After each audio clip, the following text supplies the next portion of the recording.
Hi, everybody. Welcome back to Tomorrow is Dead. I was trying to remember which episode this is. It's episode four. Thank you, Bree. You're welcome. One. Which was We're doing great. we're doing real great today. Welcome back. Listen, as far as I'm concerned, this is episode 2, but Well, We've had a Um, journey without you, okay? Nothing's about you, Casey. Nothing's about you. no. We're not getting into the session yet. we're getting um, into character. yeah. So, All right. So, when we left off, we the teens had sort of continued on down the road in the search for their friend Casey, actually finding them sort of besieged by zombies in an old tool shed, where Kit and Gabby drove the van off to distract the undead. Maisel and Frankie went to rescue Casey. When they did, they found Casey had been playing one last game of Pokemon Go in the tool shed and maybe unconfirmed, allegedly, might have been doing that, and that might have been what led to their predicament, being chased by zombies, forced to hide in a tool shed. Who could say, really? Anyway, after that, the group sort of caught up a little bit, decided that they were going to go back to their hometown of Springview, to see if anybody was left after the evacuation, or maybe find any hint as to where the evacuation had gone, to maybe catch up with them. Stopping along the way, of course, at a gas station, along the roadside during a monster of a storm, to get some gas and supplies and maybe get some idea of a place nearby to shelter. While Frankie and Gabby worked on getting fuel, Maisel worked on rearranging the contents of the van to suit 5 people instead of 4. Kit and Casey went into the gas station convenience store, to try to find anything of use, and discovered something that wasn't human, but had seemingly more cognitive ability than a zombie. They decided to beat a hasty retreat out of the gas station after disturbing said mysterious creature, and in the process, alerted it, and at which point this mysterious figure in the pinstriped suit howled out, calling many undead that had been sort of seemingly lying dormant not far away to swarm the kids as they were leaving. During which point, Gabby realized that there was no hope of escape for their friends unless Gabby were to do something drastic. Gabby threw a gas can to Casey, telling them to drive and get out, while she ran back for a car that she had recently siphoned fuel from, locked herself inside, and began furiously honking the horn to distract, giving the other kids a chance to get away.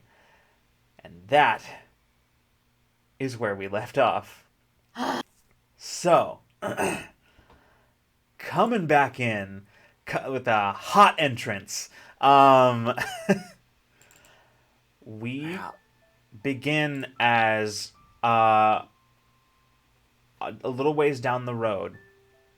The van, the adventure mobile, driving down the highway still in the midst of this colossal storm, as is moving towards evening. Rain pounding on the car windows as you're driving. Everyone sort of silently sort of coping with this situation. in whatever way seems best to them. I believe we had Maisel driving. Is that right? Maisel, how long do you drive for? I think Maisel drives until the storm gets really, really bad. And,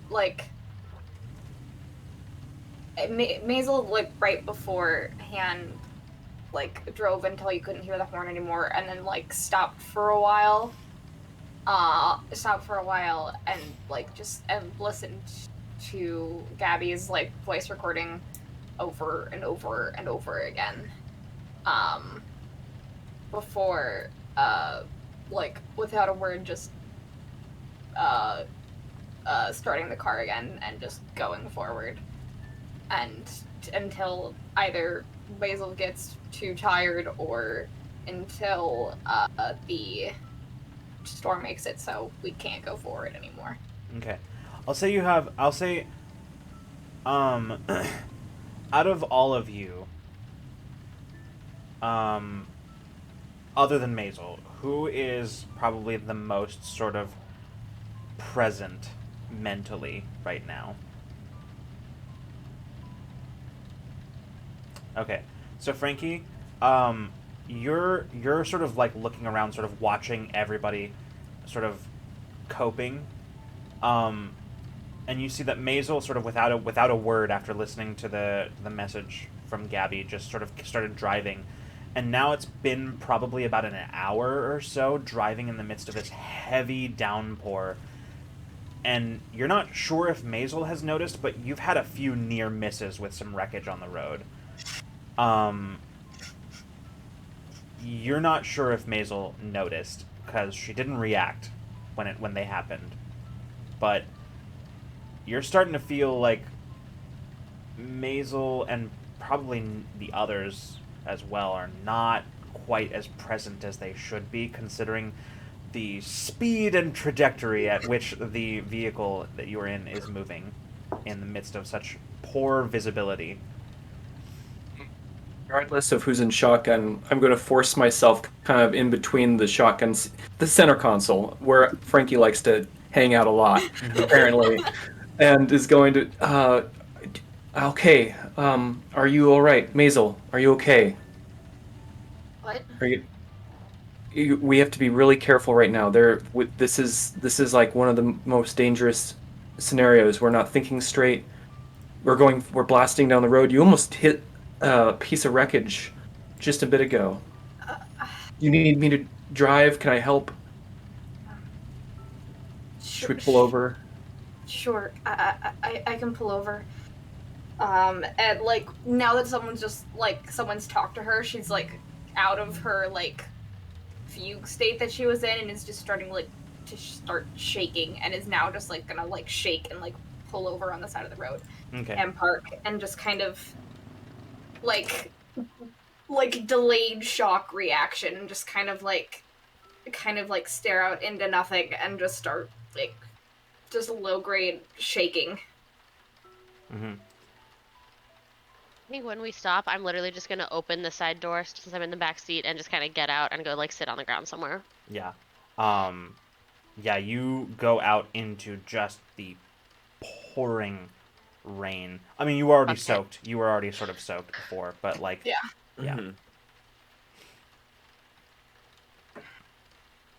Yeah. I'm just fiddling with my knife and opening it and closing it and staring at it.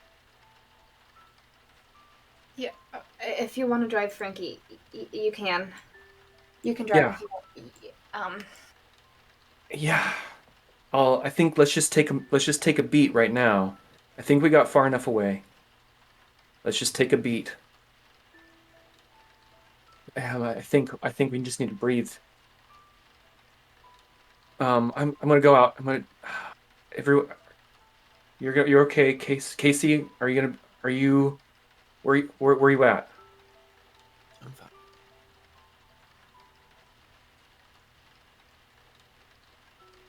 Frankie's gonna kind of jump outside towards Kit. Mm-hmm.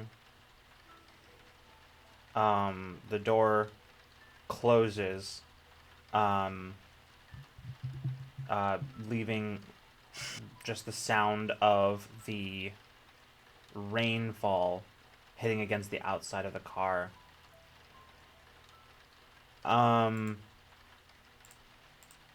Casey. Mm-hmm. 1 second. It is a different rainy day. My turn. This is a couple years ago. It's on spring break, during sophomore year. You are looking at, I'm sorry, freshman year. And you were looking at basically the register for, like the signups basically for D&D Club next year. You are a freshman, but you've already been sort of chosen to sort of like be the president of D&D Club next year when the current president graduates. And you're sort of looking over the signups, and you didn't realize quite how much of D&D Club you were going to be losing at the end of this year. How many of them were seniors.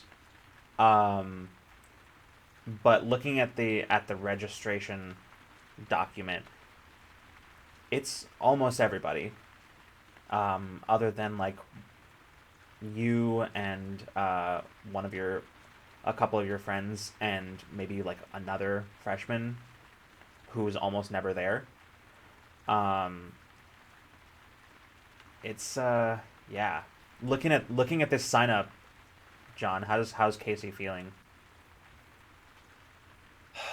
I think Casey.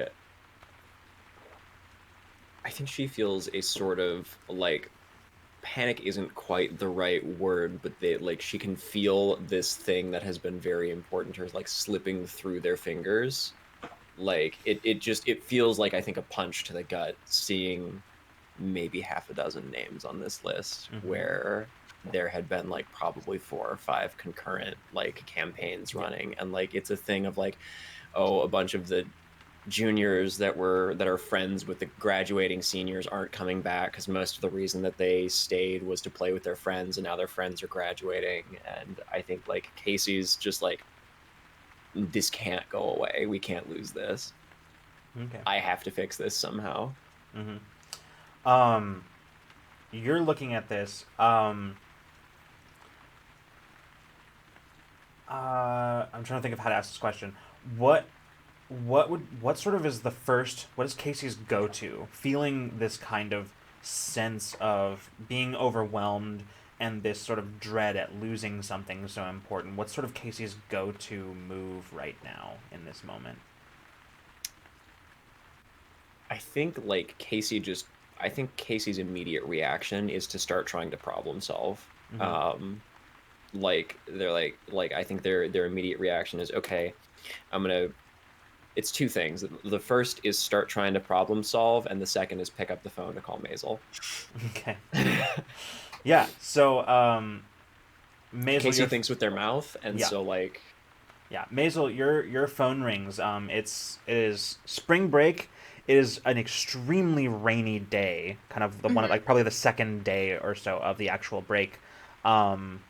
And you see your phone buzz, and you look down, and you see that Casey's calling you. Hey Casey, what's up? Well, not D&D Club, that's for fucking sure. We're losing like everybody, Maisie, like everybody. It's like it's like you and Frankie and I, and like Joey, that freshman that never shows up, and like 2 other people maybe. Oh, I mean, they're all graduating. It kind of makes sense, but what do you want to do about it? I mean, we got to recruit, right?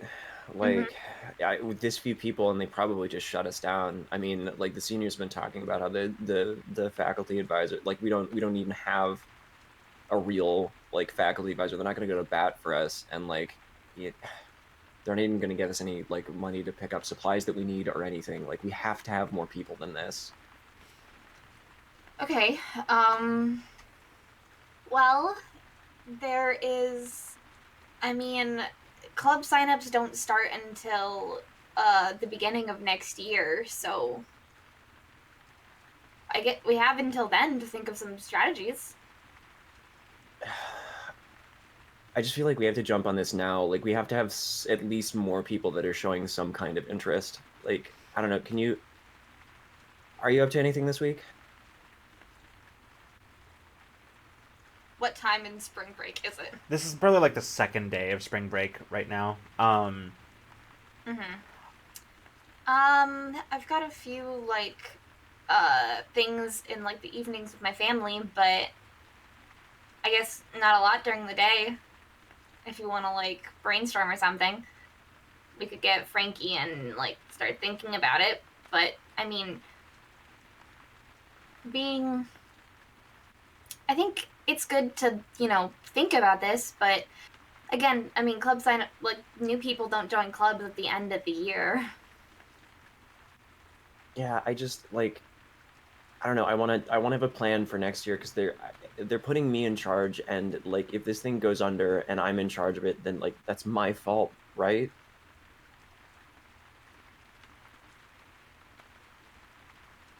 I don't know if I wouldn't say it's your fault. I would say you always do the best that you can for the things you're excited about. So I wouldn't think it's your fault, but if it's important to you, we can figure it out.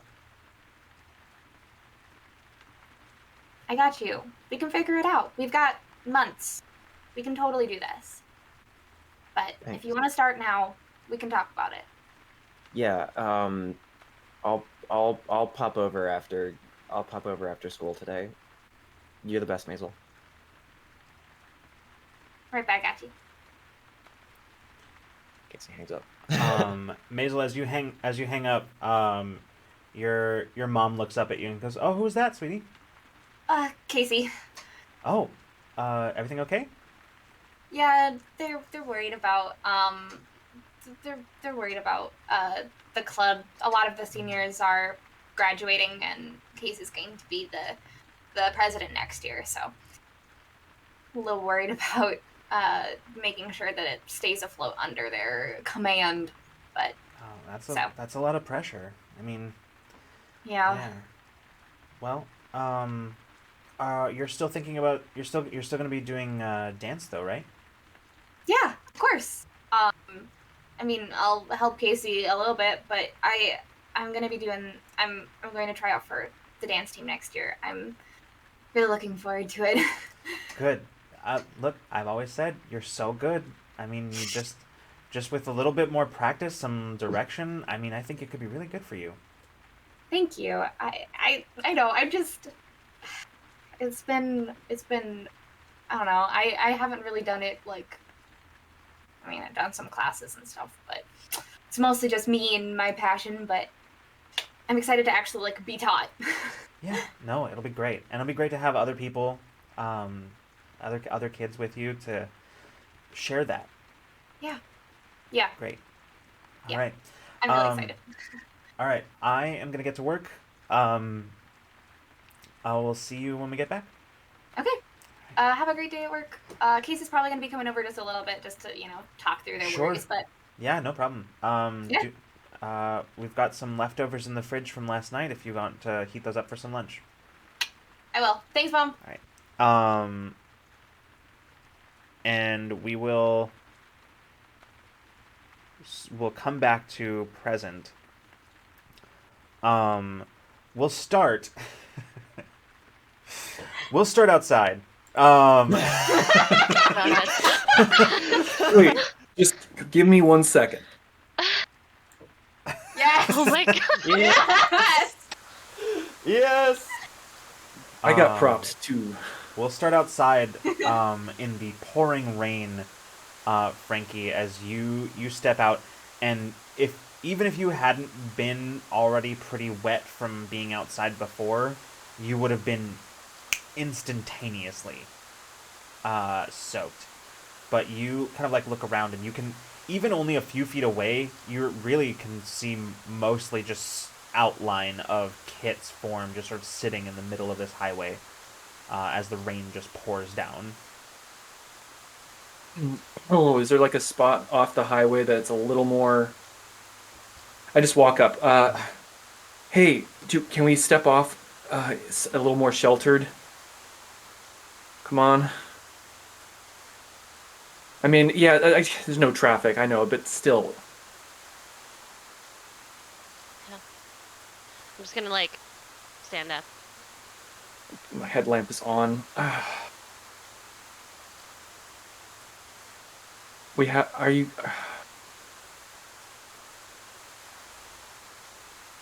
This is a lot. I know, but, we got to, we've got to keep it, we've got to try to keep it together.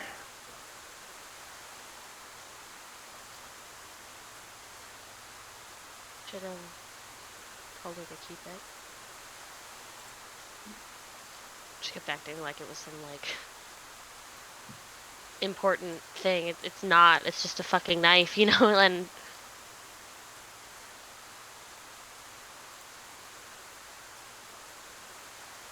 she could have had it in there with her, and she doesn't. And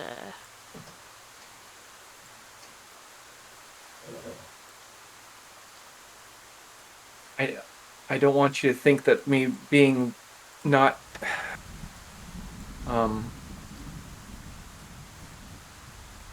not worried as much on the outside means that I don't care. I do care. I gotta keep it. I gotta keep it together. We can't all lose it. And also, of all of us, I think we are all learning a lot of new things about this new world now. But I think I'm not as worried about Gabby being on their own right now.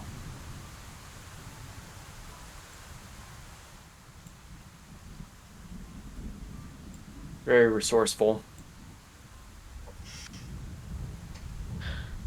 where did we move to? Are we just like standing there, or did we move somewhere? I'd say that just sort of off the side of the road here, like, there's not a lot in the way of trees and shelter or anything like that. But I Like would one of those like off the side of the little like pocket where you can pull over. yeah, Things? yeah. I mean, like, Okay. this is probably a well-traveled like truck route, so there's definitely going to be those like truck pull-out sort of like places. Cool. Yeah. I'm gonna I'm gonna like walk over and like hop over the little like railing thing and Mhm. like sit on it. Sit as well. I'm gonna reach into my pocket and pull out 2 little bottles. Oh, what do we got here? Whatever the fuck was in that place, I don't know. Fireball. I'll You try like anything whiskey, right? once. Yeah. It's technically whiskey. It's the apocalypse. I'm gonna like unscrew the cap. Cheers. Cheers.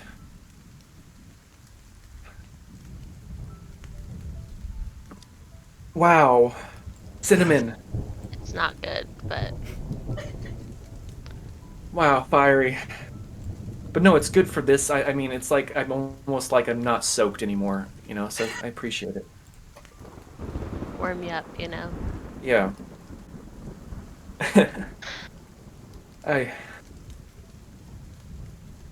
am not going to say this, but I am a little worried.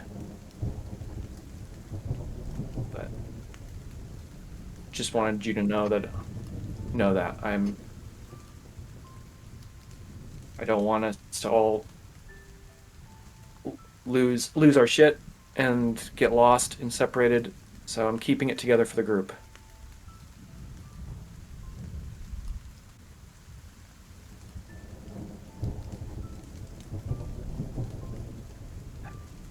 She's just gonna lean over and put her head on his shoulder.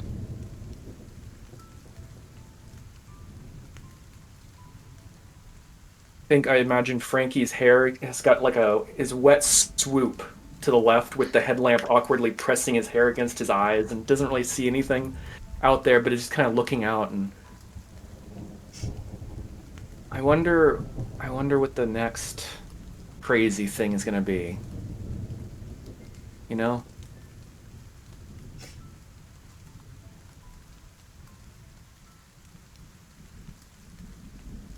I don't know what we're going home to, you know? Well, yeah.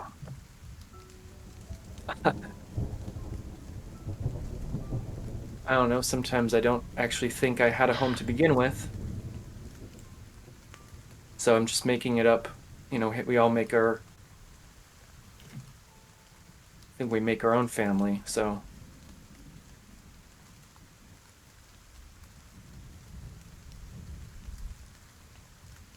Yeah.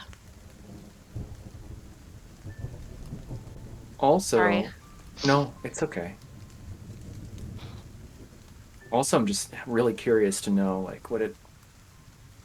Part of me is really curious to know what it looks like. So...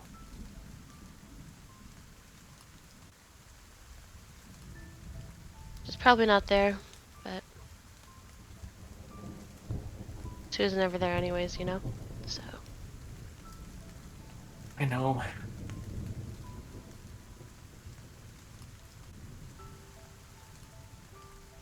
It's okay. We're here. I'm here.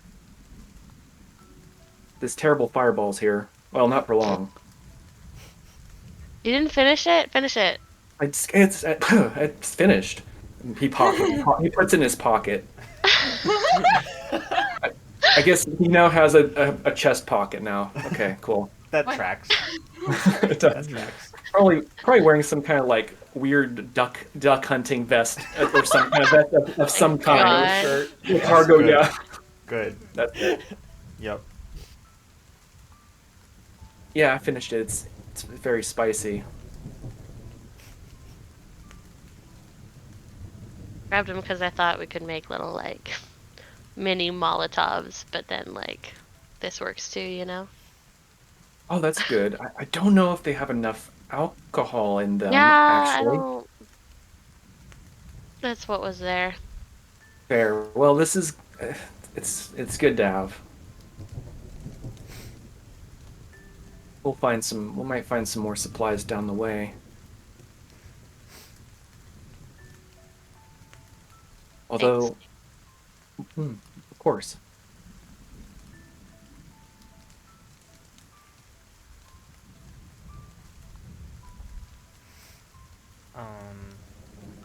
I think I'm going to go ahead and cut to inside. As the silence sort of stretches on, the sound of rain falling on the outside of the vehicle. At this point, water streaming down the now stationary windows to such a degree that everything outside the vehicle is just fully obscured. Maisel sitting in the driver's seat. Casey also sort of sitting in kind of like back seat, I believe. The silence continues to stretch, but as the silence continues, there's also something else that is sort of growing at the same time. Something between you that seems a tension of sorts. And Maisel, at this point, I would say that it's one of those sort of feedback loops, right? Where you're sort of feeling the grief of the moment, but that sort of allowing your thoughts to wander to sort of all the things that led up to the moment and things in the past that sort of those little sticking points, those those annoyances, the frustrations that built up over time, that then recall you to the present moment and the present grief, and on in a vicious cycle, and you feel it building to a breaking point.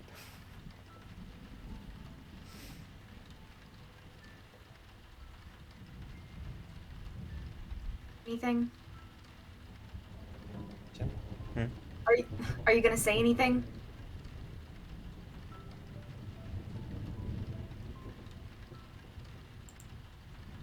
What there is. I mean,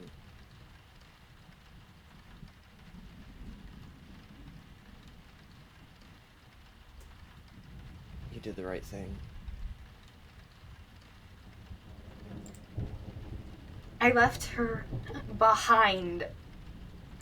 She told us to, and I know it's survival. I know it's the zombie apocalypse or whatever, but she's alone with that thing.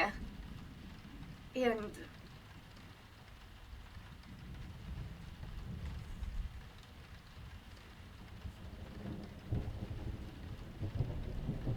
you were right there.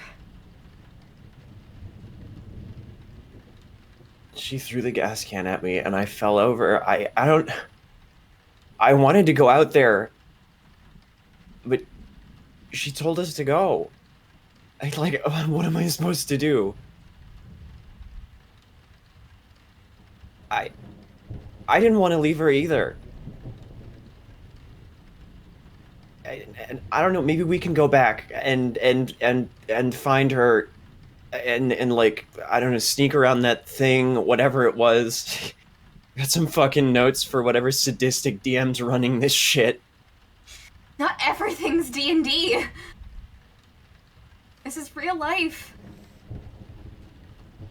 I mean, you think I don't know that? Our friend's back there. I mean, we had to leave her behind. Yeah, we had to. But you chose to leave us behind.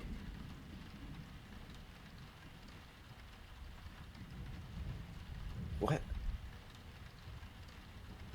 We were planning this trip for so long, and you just left? Yeah.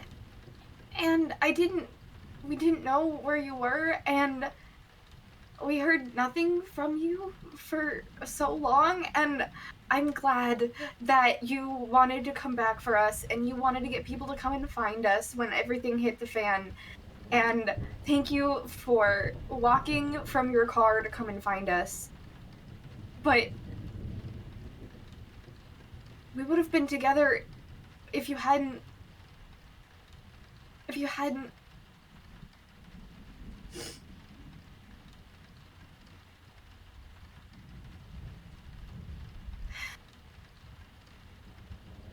I don't know. It's been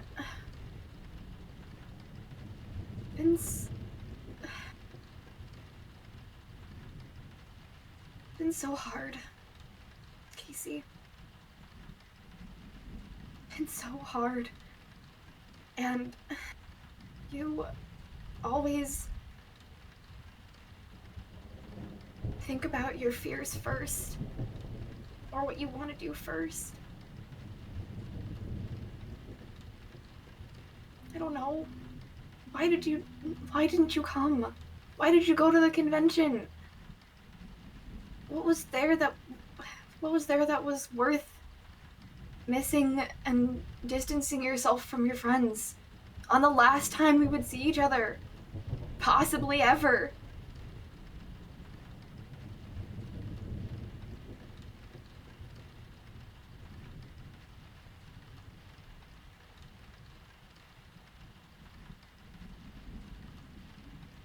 I guess I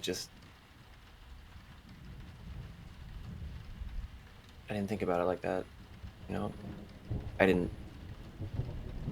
just thought, yeah, I'd kick down for a few days and then I'd meet up with the rest of you, you know, after it was over. Best of both worlds. Choose a path. You have to choose one thing to do. Sometimes you don't get to do the things you want to do.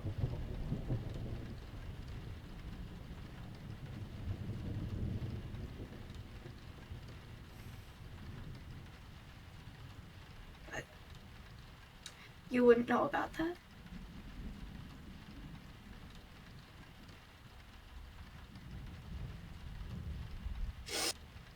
We'll go back to find Gabby. We'll do it. I'm not leaving her behind. We just have to wait out the storm and then we'll go back. Yeah. I'll go check in on Frankie and the kid. No, you deserve some rest. I'll do it. Fine. I'll go take a nap or whatever.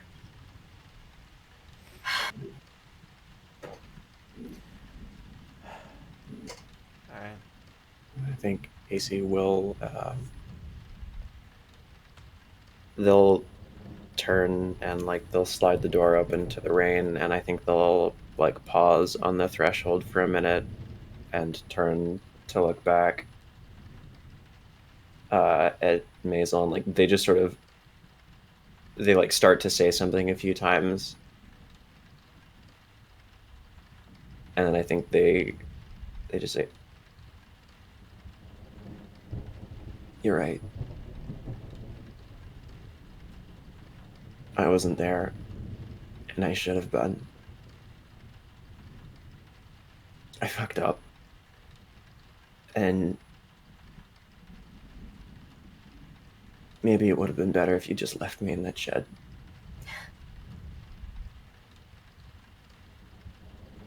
I don't know. Maisel's head's turned around, and you can't see it, but Maisel just starts looking, just starts crying, and looks just like the most annoyed. It's not what I want from you. I don't want you to think that you should have died.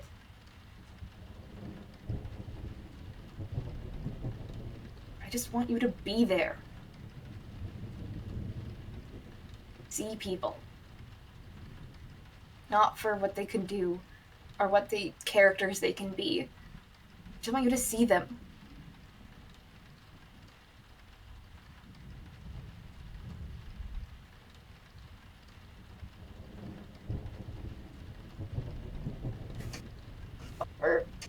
It's fine. It's fine. I'm glad you're not in that shed, okay? But since Gabby isn't here, at least I think someone has to speak their mind.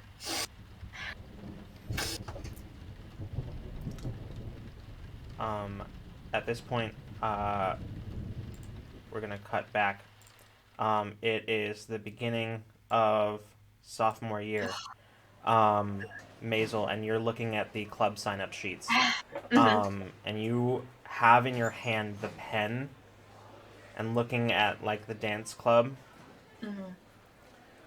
And as you touch the pen to paper, you happen to glance over and you see Casey just sort of like biting her nails, sort of hovering over by the D&D table, just sort of like looking out into the crowd as people keep walking past. One or two of them sort of like craning their necks to look over, and then just sort of like walking away. And you can see Casey getting more and more anxious. One of the girls at the sign up where you're at, she's like, "Is everything okay? Is the pen working?" Yeah, one sec. I'll be right back. Okay. Here, do you need a pen? And she just, yeah, and as you like walk over. How's it going?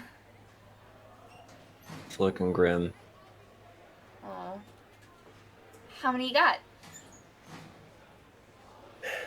2? Just 2.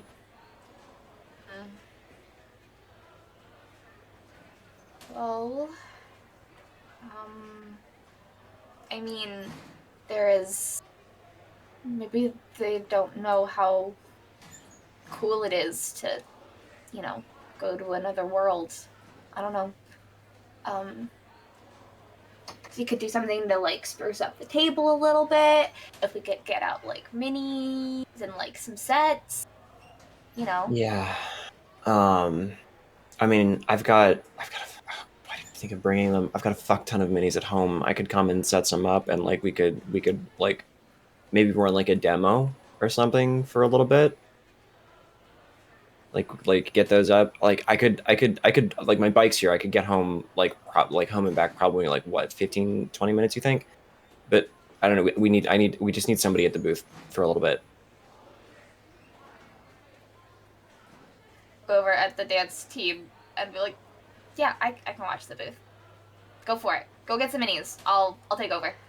Yeah. Okay. All right. Here's the you help me set this up. You know where everything is. But I'll be back like 20 minutes tops. Yeah.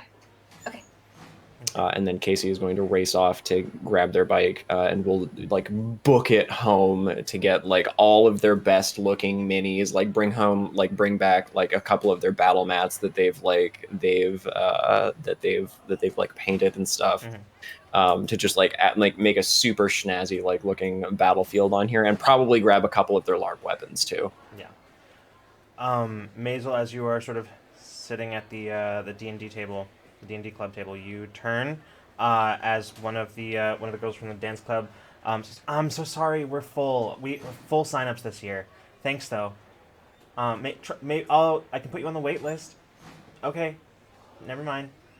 And you can see that they're all like the people at the like the kids at the dance club table. They're like excitedly passing the roster around and whatever, and yeah.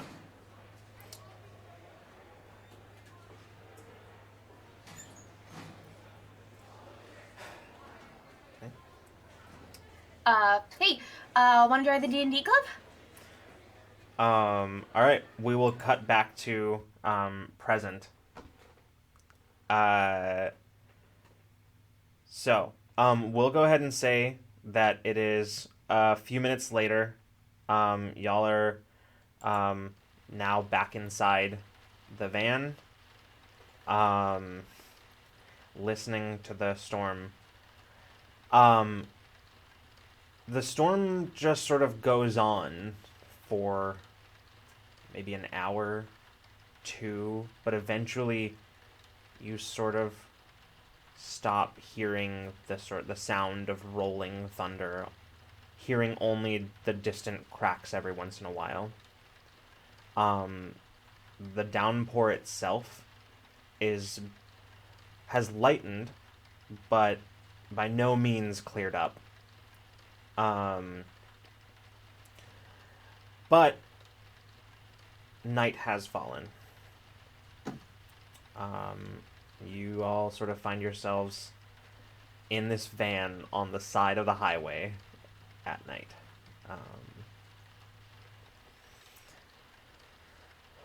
I have assumed the driver's side. I'm in the driver's seat. Okay. Are you still parked, or are you trying to move anywhere? Or are you still waiting? I'm just gonna for right now. I'm just kind of like just looking off into what seems like a void. Mm-hmm.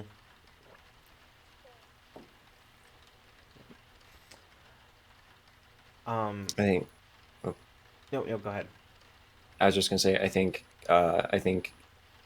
Casey will sort of shake themselves. Like I think they've been just like sitting in the driver's seat, like hugging their backpack, and like kind of every so often they'll kind of open it and fiddle around with a few things inside of it and close it and set it back in front of them, and then just like sit there hugging it for a bit. And then I think they'll look over it at Frankie. And just be like, "You look dead on your feet, man. When was the last time you slept?" I don't know. When was the last time any of us slept, really? Pipe dream. I'm fine. Kinda. Yeah, it is. I'm good. I don't need to be on my feet technically, So no, I'm good. just sitting, gas, brake.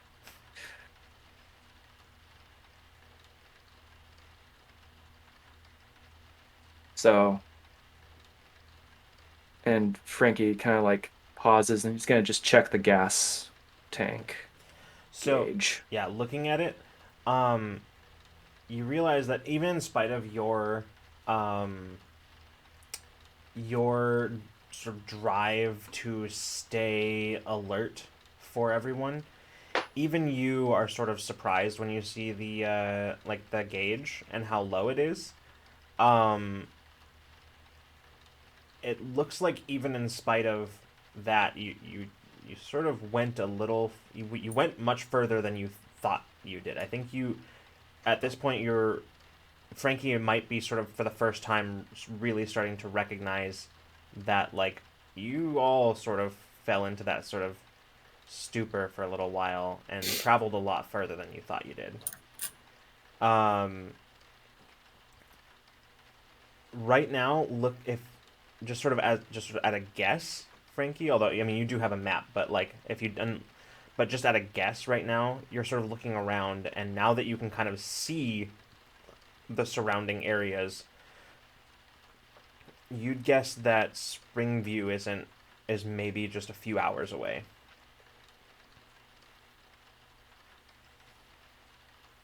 Do we have any gas in the back? Um, Do we have a gas can? Casey will reach around to the can that that Gabby threw at them and just sort of shake it to see how much is in it. Yeah, I mean I doubt that you guys actually stopped at any point during that to fill up. So No, I just meant like gas from beforehand when we did collect gas. well, what I'm saying is that like Oh. you didn't you still have whatever Gabby collected because I don't think you stopped to Perfect. fill anything at any point. So yeah. Just gonna top it off then at this point, might as well. And so, shall we keep going? I guess we have to figure it out, right? Well, We've yeah. got. Gabby said that she'd meet us at the next town, but there's also a lot of, zombies there. So, do we go to Springview and wait, or do we go back?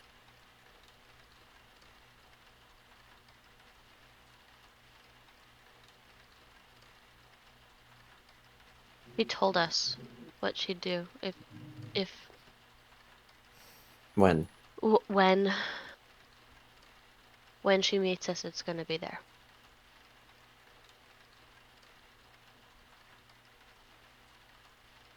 Yeah. And at this point, we're a little closer to where we need to go. We travel a lot further than I thought at first, and so we're closer if we keep going forward, and we can get more fuel and maybe hopefully some more supplies as well. So yeah. Find out what happened to your families. I'm gonna look over at Maisel. Is Maisel successfully sleeping or is no? She's just kind of like turned away in the back seat, just pretending to sleep, I guess. Mm-hmm. Just not wanting to engage for fear of making it worse, because you either stay silent or you say something terrible. Awkwardly reach out like I'm gonna like put a hand on your shoulder or arm or something, and then I like think better of it and don't.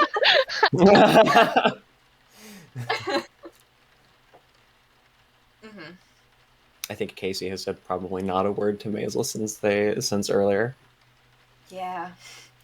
After that conversation, Maisel's just been in the back, turned away, like under whatever blankets or in a sleeping bag or whatever. Yeah. Just And that is an important point. Is at this point now that y'all have like sort of a little bit of distance from the actual event itself, and full like dark has fallen. The car hasn't been running for a while. That chill is starting to set in because y'all are pretty much everybody except for Maisel actually is soaked. Yeah. Mm-hmm. I'm the only one that's dry. Yeah. And I'm in the sleeping bag. Yeah, and like Casey be like, I'm freezing, but we don't have enough gas to turn the car on and run the heater. We have more sleeping bags, right? Think. Yeah. I think I'm in the back seat, so I'm gonna like get up on my knees on the back seat, like reach over, like digging through what's in the back. Mm-hmm. Yeah, you kind of dig through stuff. You can find your camping gear pretty easily. It's mostly Maisel sort of organized it so like the camping gear is sort of like stacked to one side of the back, and like the supplies that you sort of I'm have fucking up the piles as I dig through. 100%. It's fine. Yeah. Yeah. Cleaning is an ever-going process. It's true. One of my traits is clumsy. Okay, so Yeah. So yeah, you are able to find like sleeping bags and stuff like that, and yeah, easily. I like throw them up at everybody, and like I grab one and I start like unzipping it so it's more like a blanket than an actual sleeping bag, and like kind of bundle it around myself. Can I drive? Is everyone all right with that? There's some kind of like weird lich thing on the loose, and we're going back into Springview tomorrow. I feel like we should do it during the day, and I feel like we should be as rested as we can be. We're all tired, and But we can take turns. We can do what we did. Well, you weren't. We like took turns driving and sleeping. yeah, no, I like, and when like at you weren't like Casey looks like they have been just physically slapped, like and then like they cover it quickly, and they're like, yeah, I mean, y'all have been driving in shifts, and I mean, I've just been sitting on my ass. Get some rest. I'll fill it up and drive. I'm already fucking wet. Do you need help? I can. Yeah. Yeah. I mean, yeah. Buddy system. You know.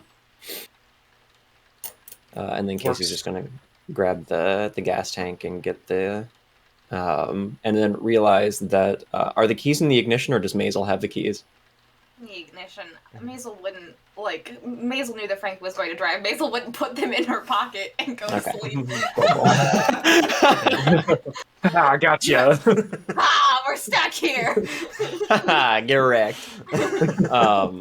But yeah, Casey will take the gas can and step outside once more into what I hope is slightly less driving rain. Oh yeah, no, like at this point it's turned into more of like, I mean, just sort of a steady rainfall. Nothing, not hard rain, but you know, still still coming down. Yeah, the two of you sort of standing outside as Casey as Casey fills the can or the tank. I will say, as you're looking around, Kit, you look kind of down the road a ways, like towards Springview, as Casey is filling the tank, and there's a brief moment where you see very, very distantly a brief bloom of bright red light. Like it's very small, kind of like pinprick of light, but it seems to like light up the sort of low hanging clouds in the distance, probably in the direction of like Springview. Hey, what did they? What was the quarantine setup like? Like, what are they doing? They have like. I mean, they kind of just at first they, you know, like some of the old schools and shit had like bomb shelters and stuff. the ones that were built back in like the Cold War and stuff. They kind of rounded up everybody into zoos across town, and then when it got bad, lights at all? lights. There was I don't know. I haven't slept, so Casey's gonna take a look as well. Yeah, I mean, you're. I'd say you probably catch like the tail end of it, just as like the sort of. It's so I'll put it. I describe it as a bright light, but it's bright, but very distant. And so what you're seeing basically is like, as Casey looks over, you are seeing the sort of dimming of the sort of reddish light that sort of illuminated the clouds, sort of dimming back to darkness. Okay. And sort of, you do also see sort of like a dimming spark of red light that is just sort of like seemingly falling and then disappearing.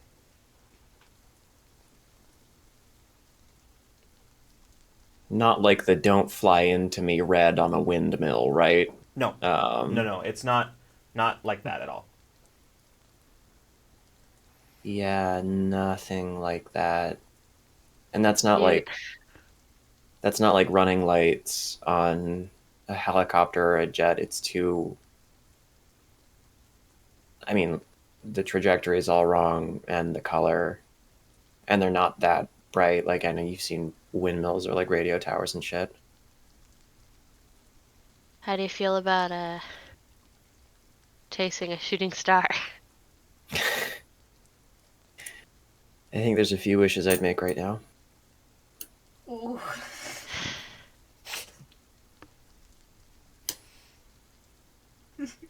I'm just gonna turn back and go get in the car. Yeah, at this point, Casey's pretty well done. You finished. Basically, there's nothing left in the fuel can. Like, you guess, you just add a guess. It was maybe a little less than half full when Gabby was forced to abandon it. So you've got some, probably enough to get to Springview. Yeah, probably enough to get to Springview, but if we have to do a lot of driving in Springview, we are going to be in trouble. Probably, yeah. Mm-hmm. Most likely. Yeah, I think Casey will finish emptying that, and then they'll like open the back and put the gas can in there. I think they set it in, and then they look at the slight mess that has been made of the back, and they will do a little they'll shift some things around and then set the gas can off. And you see, as you do sort of shift some things around, you see a notebook sort of slide out of the pile and sort of fall onto sort of the bed of the trunk, and you can see in her handwriting, you just see Gabby written on it, on the front of it. You recognize this as Gabby's sketchbook / notebook. Since they are underneath, since they've pulled the trunk of the van up, they've got like rain cover here. Yeah. I think like Casey's gonna like shake off their hands and make sure that they're dry, and then she'll pick up the notebook and just start paging through it. Mm-hmm. Yeah. You see a bunch of Gabby's doodles. A lot of them are of what you would recognize as everybody's D&D characters. Just sort of Gabby's ideas of them, sort of depicted in various like heroic instances, or in some cases some not so heroic instances.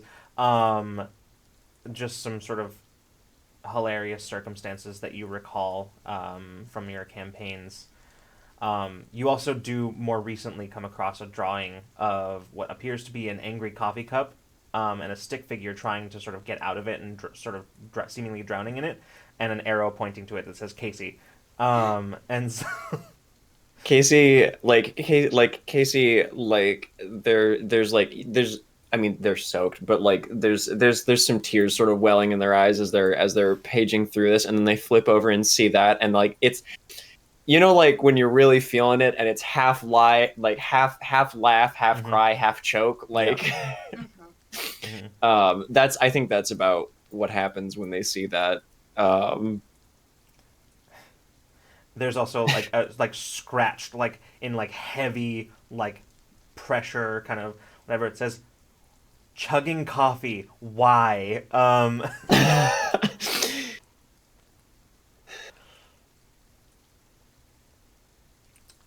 And additionally, Casey, you see beyond that, you see all kinds of notes and sketches of things that Gabby probably did on the camping trip. References to things, to events, to moments that you weren't there for. Things you don't understand as you're looking at them.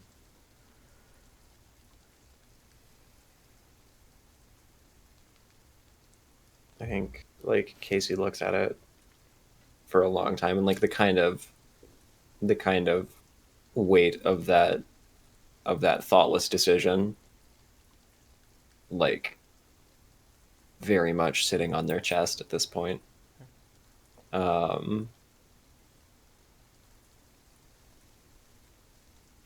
Especially now that they are holding the notebook instead of talking to Gabby.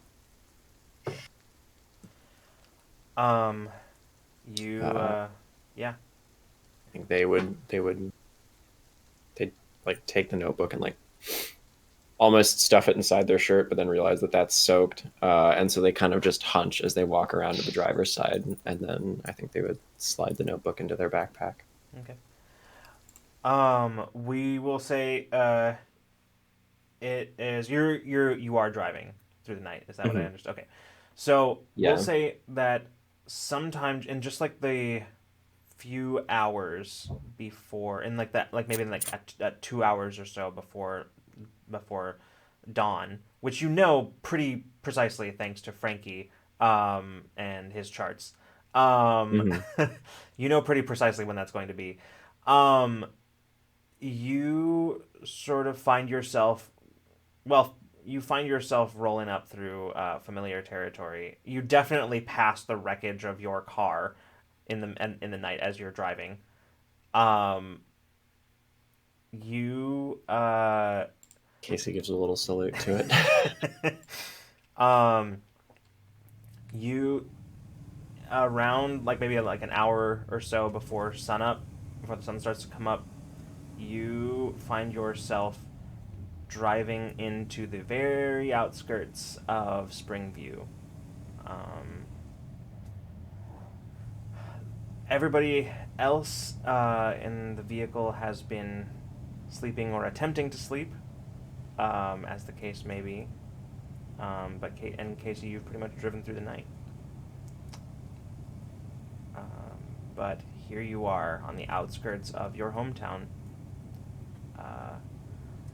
And it is simultaneously very familiar and alien. The place is, as you sort of drive up into the outskirts of the city, the place is empty. It is deserted. Occasionally you'll see evidence of some of the dead sort of walking between buildings. But a thing that you notice is that even in comparison to when you left, there aren't quite as many of them out right now. It's not raining as hard anymore. Now you're sort of down to sort of a light drizzle. But you note that you really haven't seen too many of them during the as the storm sort of ran its course, except for when they were specifically called. Now as the storm sort of has passed, you see what you sort of assume are the few that have begun stirring once again and wandering. Yeah, so as you enter the city, what are you doing, Casey?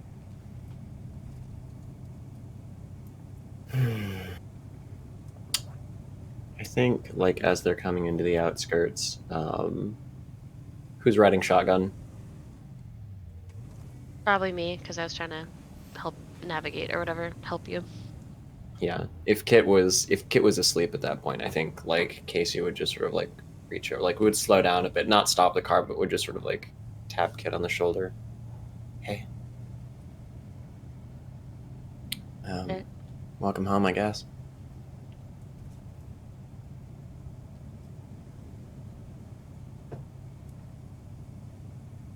Looks weird. Wrong. Not destroyed by a falling hunk of red metal yet, as far as we can see, so there's that. Great. So, now what? That's a good question. If you were Gabby, where would you go?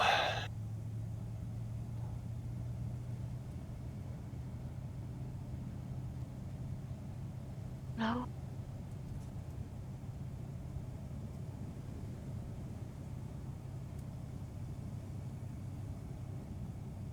I guess I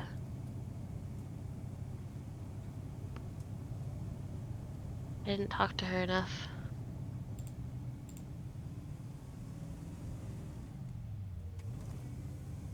Yeah. Me either. She and Frankie got along really well, right? Well enough. I'm gonna turn around and like try to like wake people up in the back, just like gently like shaking them a little bit.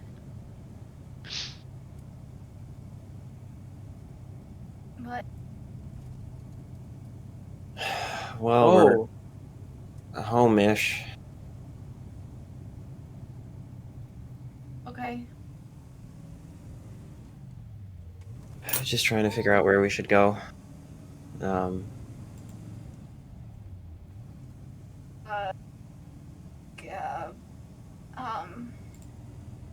Maybe the school or Gabby's parents' house. Hmm. Yeah. Gabby's been really. Gabby's been really worried about them. Let's try your house then. Okay. Though, I don't know how Gabby would be here already, Yeah. but whatever. I think we might need some coffee, huh? Yeah, Maisel, this is the first time Maisel's like slept in a while, and so she's so tired. Yeah. Not all here. Casey's like, the car needs a little bit of coffee too, frankly, so I'm gonna see if we can stop at that gas station on the west side of town on the way in. Stations are bad. We can You could try and we could go by my place. Everybody's got generators and shit, so I'm sure there's more like fuel, yeah. like portable. Look, has worked better. You still have that bike too? I mean, Do my you bike. still have your... Well, anyone like... It's Yeah, at my Kit, house. do you still have a bike? Should be there. Yeah. Just, I think it might be handy to have a bike. They're quiet. Is there anywhere we can like attach it to this? I mean, I don't have a bike rack on this, but I guess we could just like attach it with like cords to the top or on the trunk or something. I mean, you've got a trailer hitch, right? Sure. yeah. Yeah, If that not, is canon. if Yes. not, it would be really easy to find one in Yeah. Kit's neighborhood.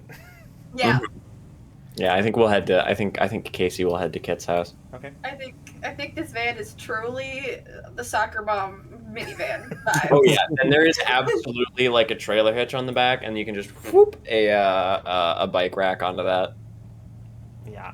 This is All right. So, with that, I will say that y'all, um, before too long, find yourselves, um, in Kit's neighborhood. Um, and Allison, describe this neighborhood for us. I I don't think any of you would have been to Kit's place because she doesn't really share it. I think Frankie's probably the only one who's actually been there. Um, but she very much lives in a trailer park. Um, it is probably about 2 dozen mobile homes. Some of them are more set up on like the bricks with their little planters out front and stuff, and some of them are literally just parked trailers. Um, but Kit's spot is a little bit more of a permanent. Like it is definitely a trailer, but it's set up in more of a permanent way with the like cinder blocks and stuff. There's some like shitty lawn furniture out front, like a beach chair kind of a thing. You know what I mean? Mm-hmm. But not much else. It's pretty small, probably like it's not so much like a mobile home. It is more of an actual trailer. So there's like a bedroom in it, and that's it. But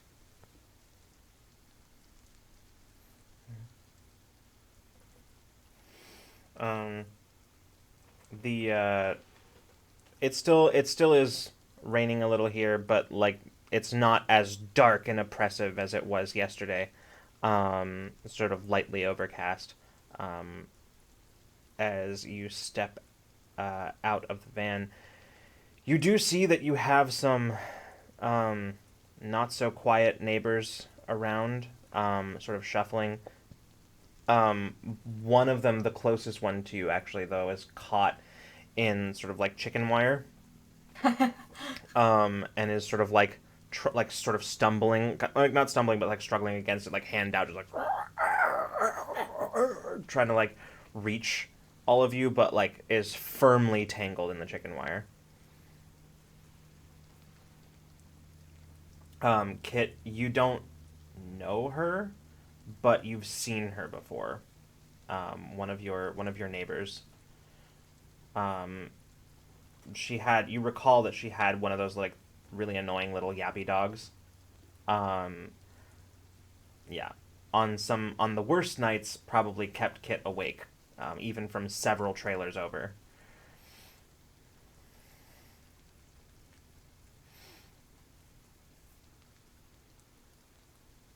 I stop and I stare for a minute, and then I just turn away and keep walking back to my place. Yeah, I think Casey turns off the car as soon as they get there, but I think they hop out and his kid is heading over to their house. They're like, I'm just gonna keep an eye on things out here. Make Yes. sure our Yeah. neighbors don't get too nosy. What are we here for? Gas, maybe a bike, maybe a trailer hit, or maybe a bike rack. I'll look around. I definitely can see where the gas is, if there is any. Yeah, half these people have generators and stuff, so I Perfect. think we have a gas can in the kitchen, like in one of the. But We have one here too, so that's the more the better. Yeah. Fingers crossed, right? yep, Frankie kind of pops out with the partial hose and gas can and kind of sidles up next to Kit. Do you need uh are you going inside or yeah, Two inside, two outside. Yeah, definitely don't forget the buddy system for sure. Yeah. Okay. Kit, you walk up to the door of the trailer. What is sort of Kit? What's going through Kit's head right now?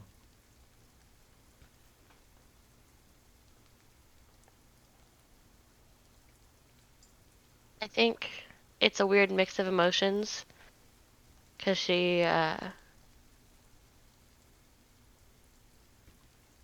never was a place that she wanted to be, but right now it's a little bit comforting to be somewhere familiar. I think just that she never thought she'd be happy to be home.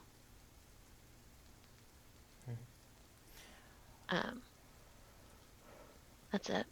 Okay. You walk up to the door, and as you sort of reach out for it, you do hear movement from inside.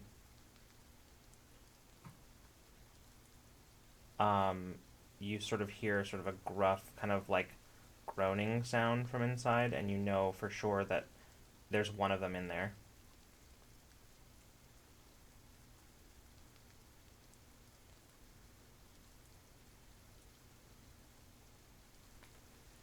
I stop and I turn. Who's next to me? Me, Okay. I guess. Yeah.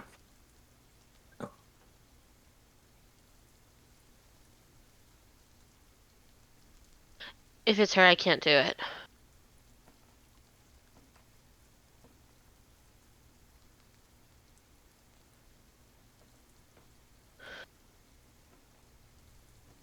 It doesn't have to be done.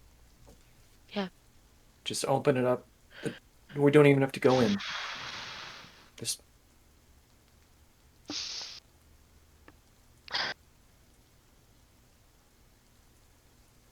I'm gonna pull out my knife, and flick it open,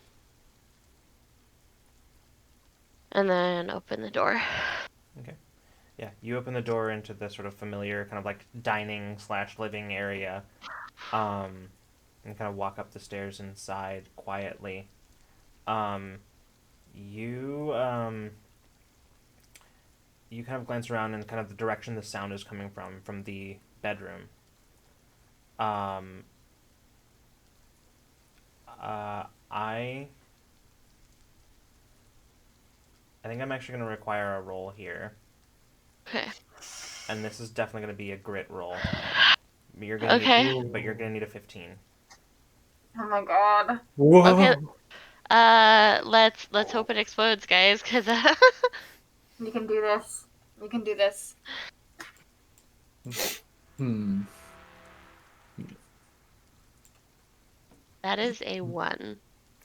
Ooh, that is a lot of degrees of failure. That is a lot. I am Um, clumsy. So go ahead and take your adversity token. I got 2.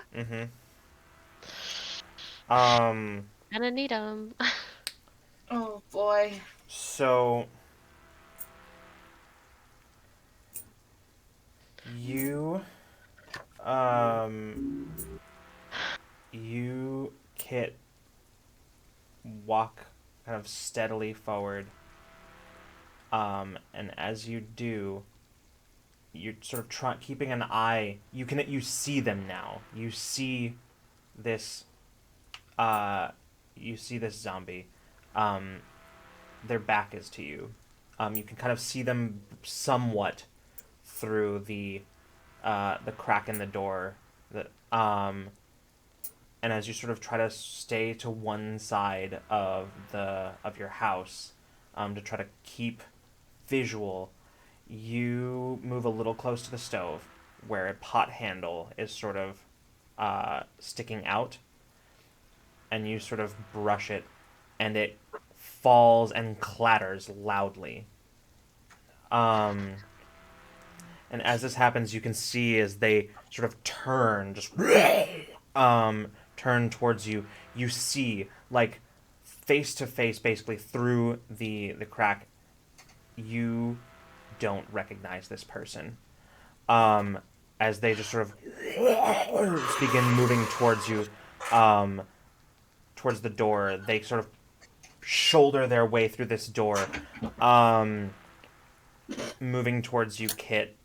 You are sort of frozen in that moment of anticipation, even though it's not your mother. It is a moment that it's almost like with that revelation, you have felt your body just sort of lock up instead of releasing tension. Frankie, you heard the clatter, looked over, and you can see Kit just sort of frozen, and this thing coming towards her. What are you doing? Axe time. Oh my god. Hatchet time, maybe. What is there anything? I don't have my hatchet. Is there anything near me that I can throw at it? I mean, there is a pan that just, or like a pot that just fell on the ground that Kit just knocked down. I could Samwise Gamgee this. Yeah, I'll get the pot up. Okay. You reach down, you grab this pot. I'm gonna need a fight roll from you, Frankie. You're gonna need it. I think on this one you're gonna need a 10. It's close quarters. There's this thing that's coming right towards Kit, and you're trying to run interference here. So We get a +1 because we're teens, right? Mm-hmm. Cool. Mm-hmm. Correct. Or I think that's for flight, not fight. No, I think it is for fight. Oh, really? I don't. Mhm. Oh, I didn't get a +1. You should. Weird. I think. It's on flight and brawn. Oh, interesting. Yeah. On this page, at least. But if that's not correct, I'll happily take Are you fight. looking at? Hold on. So hold on. Interesting. Yeah. Well, I believe you should get from. Yeah, mine is fight and brawn as well. Yeah, it should be fight and. Weird. Sorry, you said Bree uses what? It is fight and brawn. Okay. Mhm. So yeah, so you that's what you should have. So I'll go with take it. that. I'll take it happily. Yeah. You said a 10? Yes, 10. That's not good. Even that's a 6. Yeah. And that's a lot of AT, and I don't think it's it's No. not a failure either. So I'll take my other AT, right? Yep. Yeah, it is. So you Not like a huge. It's not a 1, so I'm okay. okay. I don't hit someone else. Okay. Ooh, I'm kind of nervous. So Me too. Frankie, you go for the swing, but you find yourself kind of unable to really like get the power that you need without like maybe hitting Kit in here as you're sort of coming from behind Kit here. You sort of swing, and all you really manage to do is sort of like hit this creature's hand as it's as he's like sort of stumbling towards Kit. It keeps coming towards you, Frankie, and with that it overbalances and just sort of falls forward onto you. Both of you going down to the ground. Sorry, I shouldn't laugh. It happened to me last time too. From like outside, y'all can hear the commotion inside. Maisel and Casey, you hear it. Yeah. But I will also say that you also notice that the sound, particularly the sound of the pot falling and clattering, seems to have drawn some undue attention from around as well. As you begin to see several of the others who were kind of content to sort of stay at a distance, shuffling around, sort of turn and sort of and start moving towards all of you. All right. I think, like, Casey's gonna look around at it and just remember what Kit did the other day, and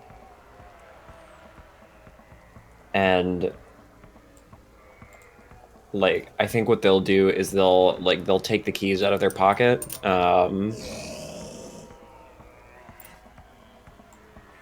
and I think they'll hand them to Maisel and just say, I'm gonna make it sounds like there's one in there. We can't stay though. Like, we have to.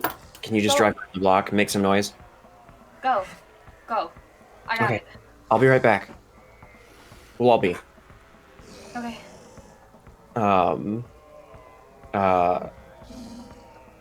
And then like Casey will bolt up the up the stairs to the door into the trailer. Okay. Yeah, you bolt inside, Casey. As Maisel, you sort of turn, looking to see the oncoming. Not so much a horde as much as it is sort of a gaggle of them. As they begin to kind of come from various directions in this trailer park towards you. You sort of watch Casey disappear inside the trailer as you make your way for the van. And I think that's where we're gonna take our break. Ooh, emotionally charged first half of the episode. Oh man! 30 minutes in, it was already like, oh, I know. Yeah. Amazing. I was like, oh, Lucas is making us do this now. Great, cool. No, we're not. The thing is, we're not done yet. No, we're not done. I had to keep going. I was like, I could keep going, or this could be a full hour, but we're not gonna do that. Yeah, no, like, and the thing was, like, the thing was, Casey was just like, oh no, she's right. Like, all right, so we will be back in just a little bit. So don't go anywhere, everybody. We will see you in just a little bit.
Welcome back, everybody. We are back from our break.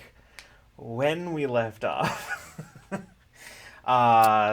crew had returned home to Kit's home to get some supplies, some more gas for the vehicle, only to find that there was still an undead occupant of Kit's trailer home, stepping inside, dreading to see a turned and undead version of her mother. Instead, caused a cacophonous crashing sound by knocking over some pots and stuff, only to find that the creature inside the home was not someone that she recognized. However, the crew is now in the midst of a struggle with this creature and potentially more, as Casey went in to help and Maisel took the van to wash, rinse, repeat, their older strategy.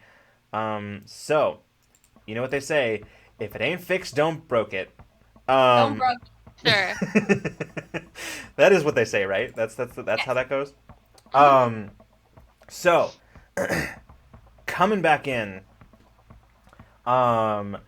Casey, you barge into the trailer up the steps inside to see Kit sort of frozen against the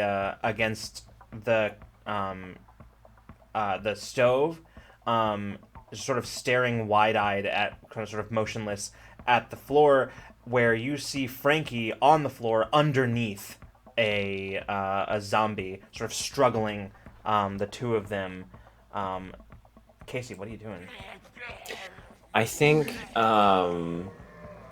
Casey takes it all in, and recognizes that something has to be done to help Kit here, but also we need to prevent Frankie from being bitten. So I think their immediate impulse is to step in and just golf swing the tire iron at the zombie on the floor to try and just knock it off, break its grip, or knock it off or to the side of Frankie. Sounds good. Go ahead and give me a fight roll here. You're gonna need, on this one, you're gonna need an 8. An 8. Okay.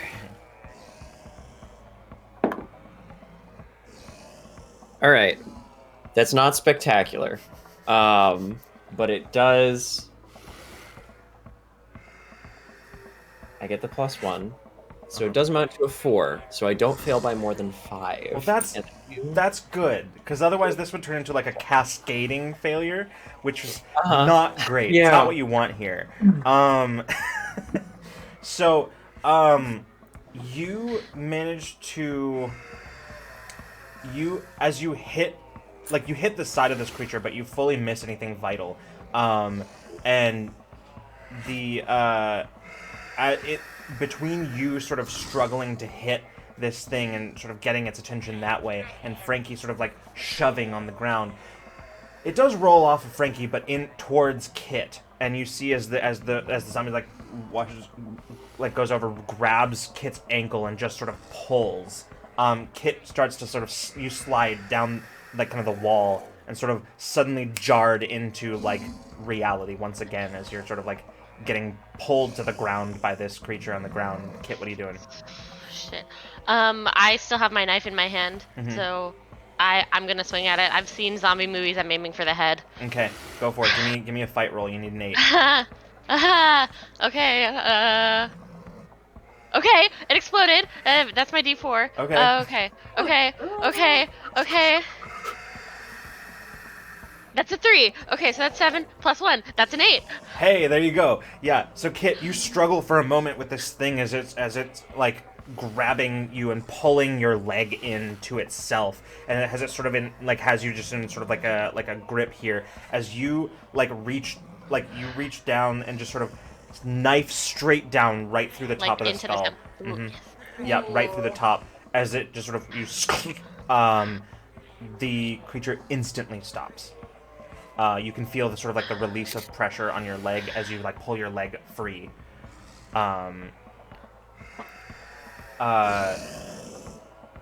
as you do, so there's a sort of a moment of relief that kind of washes over you briefly that is very short-lived as you hear the sounds of the others outside as the van sort of starts and you can hear it begin to move. Like, Casey's like, we good? Are you okay? We're here.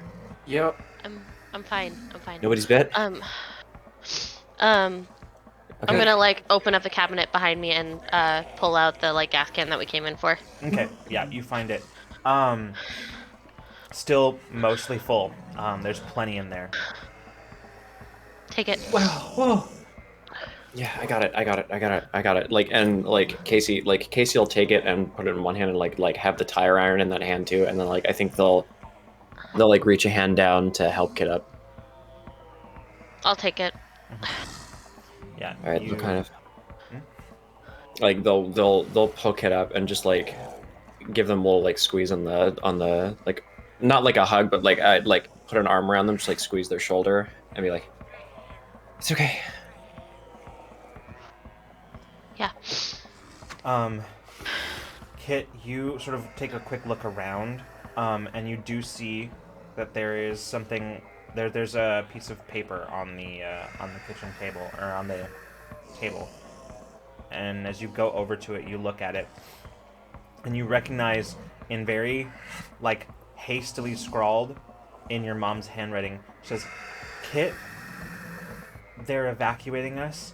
Things are going really bad. Something bad is happening. If you find this, and then there's just, the note doesn't finish. But, yeah. That you're kind of looking around, you can sort of guess how this creature came to be in here. Given the sort of unfinished note. Yeah.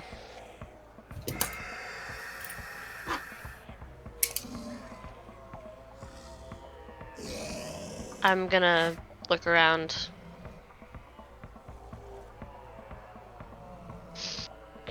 Turn around and exit. Okay.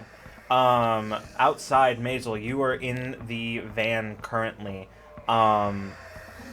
What are you doing? You've got the van running. You've got a growing group behind you. What are you doing? Is it behind me? Is it in front? Like, where are the zombies coming from? Kind of most directions. Great. They're sort of converging on the sound, on the source of the sound. But yeah, so it's kind of, yeah, most directions here. Is there any way for me to get out of the thing without, like, doing too much? You can probably, you can drive probably in between some of these trailers, right? Like, that's, Okay. like, there are definitely some places where it's clearer than others, although, like, you can see in between some of those places, like, grass is, like, big and overgrown, and, like, maybe there's some, like, of the, cheap plastic furniture and stuff like that in there, but, the van can probably handle it. Probably handle it a lot better than basically anything else, any of the other sort of options in the area, so... Alright, I will, then, start trying to weave my way through the trailers to try to, like, lead the zombies away. Okay. And, like, turn on, like, get, like, something, like, real, I don't know. We have some... Yeah, Kit's but, music like, is probably still plugged in at this point, so, yeah, I'll turn on, I will, like, turn the, like, music all the way up and be like, okay, it's my turn to do this now. Mm-hmm. As we like rush out of the house, is there a moment where like we still see the van out front, or?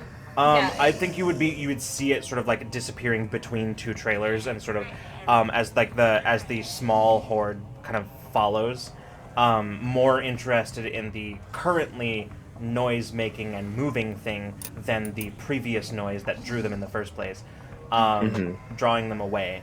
So you, for the time being, as you're sort of standing on the steps to into Kit's trailer, you are sort of seeing the back of the horde, basically, as Maisel sort of does the round around the thing. Maisel, I think I'm going to have you make a flight roll here. You just need an 8.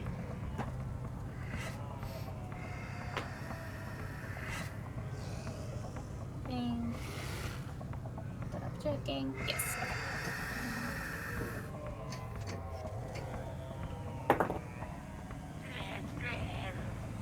God damn it.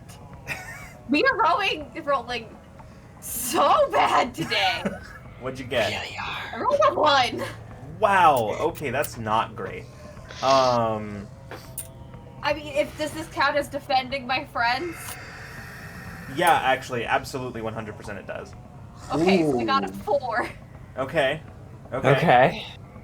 That's a cool thing. Yeah. I mean, technically this is also a planned action, because it is specifically a thing that Casey and Maisel planned. So, like, if anybody has... Does anyone have 4 adversity tokens? You can I can collectively give you spend 2. them, too.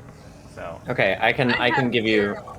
I can give you 2 as well. okay. And that gets us to 8. Like, I imagine, like, the way that Casey helping looks like is basically they see that the horde is passed, they run out into the street, and then I think basically just like point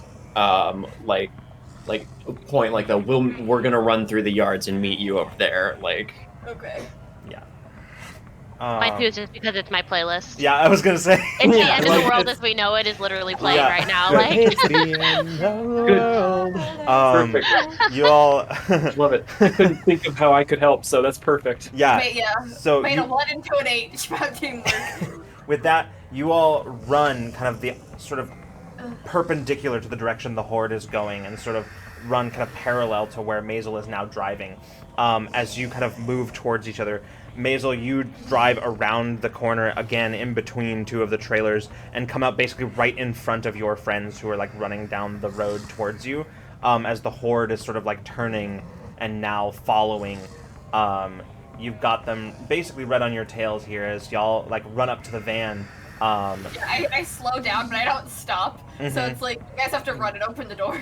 Yeah, like hit the buttons to open the two doors. Like Casey just pitches the gas can into the back seat, and then I think is going to just like take a couple of steps, like skip, and then just vault themselves into the passenger seat through the window.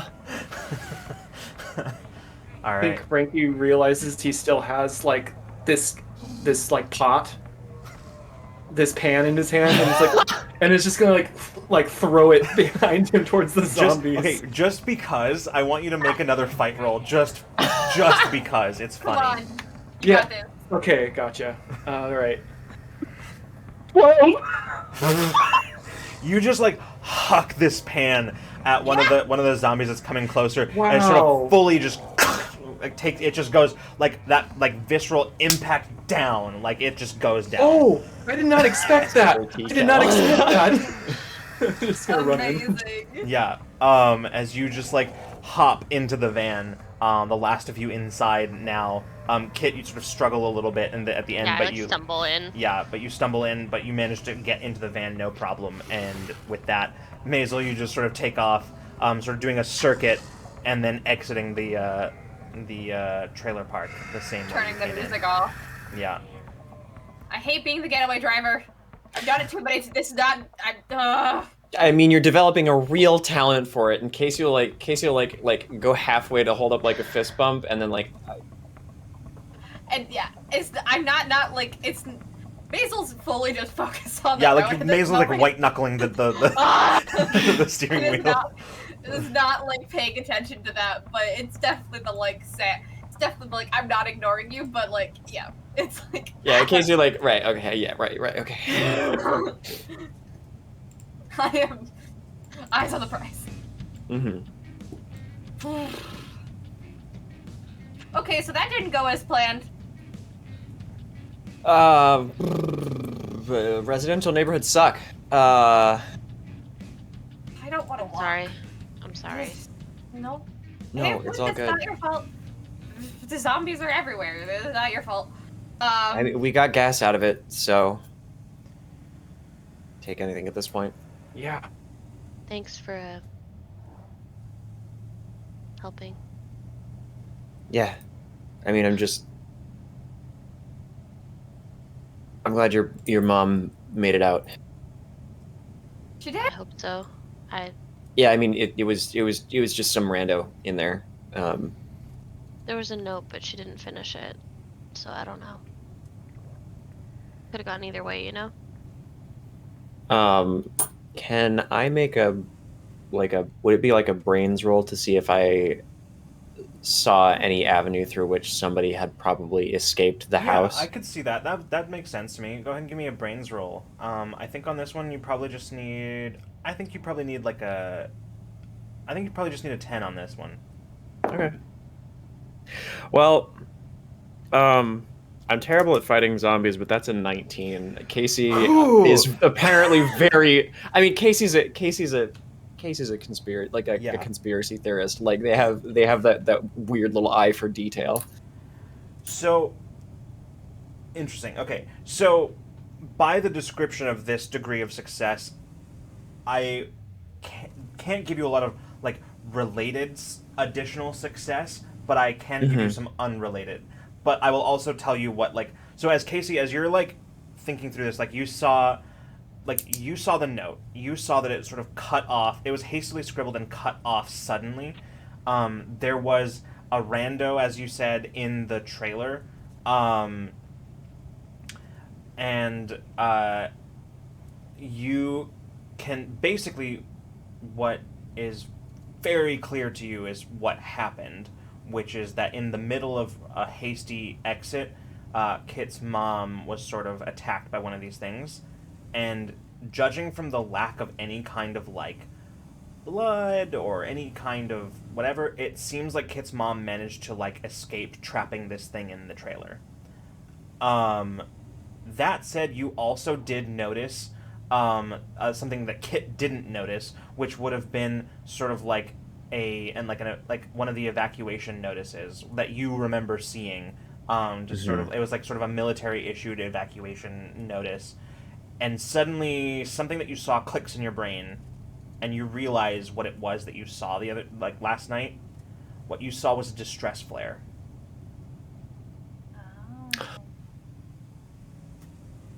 Casey, like, you know, as they're going about this, like, they're like, I listen. There wasn't any blood anywhere.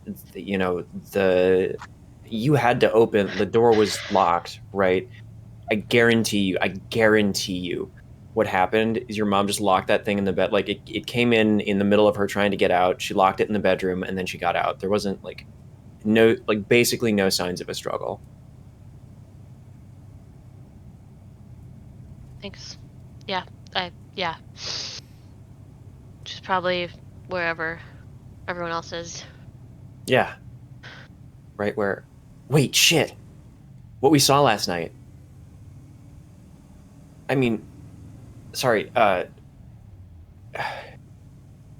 you know, I'm like 90% certain that light that we saw last night when we were gassing up the car before we drove into Springview, a distress flare. Like, the kind that the military have, you shoot up, glow real bright for a while. So someone needs help? Well, at least Or last night. I mean, there's they're somebody signaling. maybe signaling for pickup or evacuation.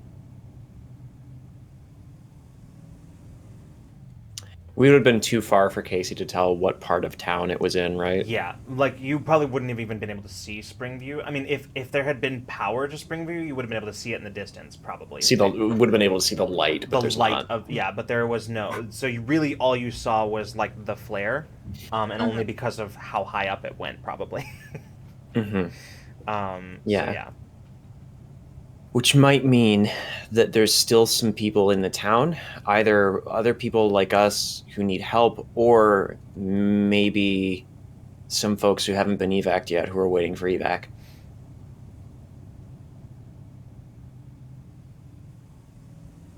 I just wish we knew where they went to wait to be evac'd. I mean, there's usually certain... I mean, they choose certain places where you can have a lot of people, and also, like, yeah, where you can store a lot of, like, where you can keep a lot of people, where you can keep a lot of people safe, and where you can get access to some kind of vehicles. So, and then could Casey try and try and I feel like this would be one of those things, like, would Casey know or have at least theorized about places around town where it would, like, where not necessarily where the government might round up people for evacuation, but like basically try and piece together based on, like, I am a teenager who has considered the zombie apocalypse before because I've watched zombie media, and then also just, like, whatever scraps of information they have from the evacuation notices. Yeah. There's a couple of places that you think of that are likely. Like there's sort of like there's the rec center. There is like there's even like city protocol, right, where like in the case of an emergency, like the rec center can be set up as sort of like a triage center if necessary, right, during like any kind of like disaster or whatever. There's I mean, there's like the high school is one of those. The fire station is another one that has like that, but and then there's also like the sort of the university's football stadium. There are, however, only two of those that were within the quarantine zone, though, Casey, and you would know this, and that's the high school and the stadium. Ooh. All right. Okay. We've got maybe two places to check. The high school and the high school and the football stadium were the only ones inside the quarantine zone. So, if they're going to be anywhere, probably there. Yeah. Okay. Okay. Okay. Which one's closer? What are we talking about? Coin. Just use a coin. Let's make a choice. Flip a coin, maybe. Head stadium, tails high school. Yeah. I mean, I think that wouldn't Gabby think to go to the high school first? Out of anything? Yeah, that's True. a good point. Let's try the high school. All right. I mean, it's morning. We've been here for a while, and it's totally possible that she drove past us in the storm when we were stopped last night. Yeah. True. And we've been here for a while. I'll also say, Frankie, you know there's every possibility that that's true, because you know that there are back roads from through the country that like sort of take a more scenic route, but so it's entirely possible. That's possible. It's a lot of back roads, so scenic route.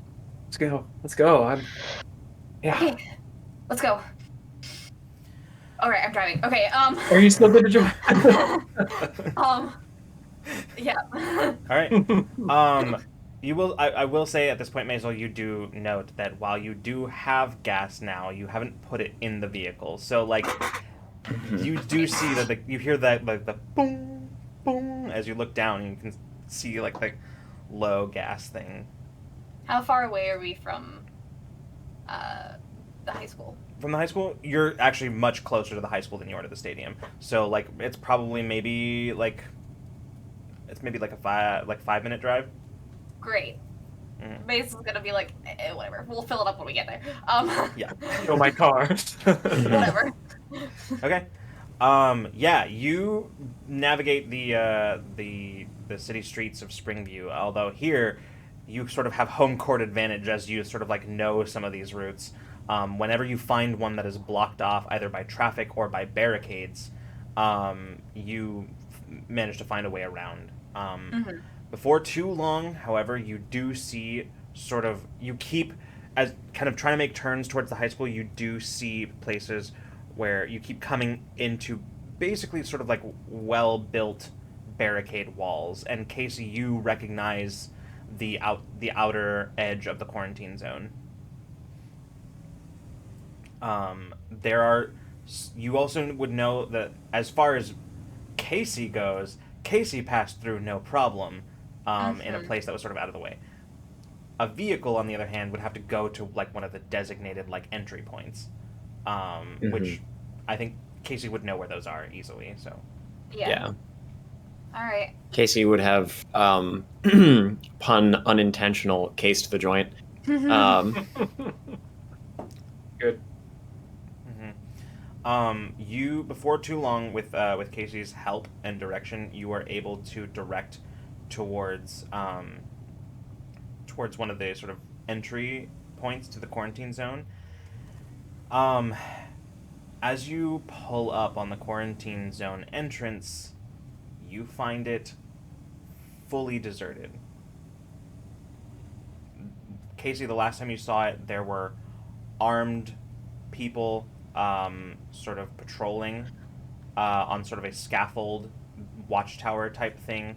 There were trucks and all kinds of stuff. It's gone. There's nobody here. Well, that's Truck's comforting. gone. The truck's gone too. The truck's gone too. There's like one of the trucks are still there, but like you can see that like there were like sort of like there was like a big. Or sorry, let me back up. The big military truck is still there, sort of like canvas over like tarp or not tarp, canvas sort of top on the back kind of thing, visible even over the quarantine wall.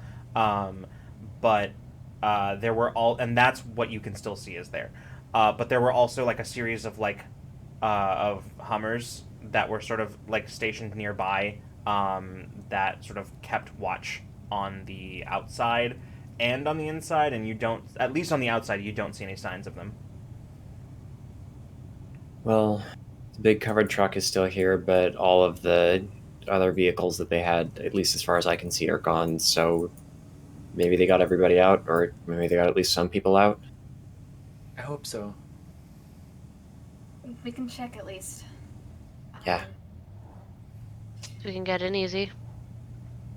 That's true. All right. I'll just start driving to the checkpoint area. Okay. Yeah, you drive up, and as you get closer, you realize that the gate isn't going to be a problem because it's Open. not. Yeah, it's open, and one of the gates isn't even really fully on its hinges. Ooh. Oh. Which way is the gate? Facing in or out? It's in. Yeah. Okay.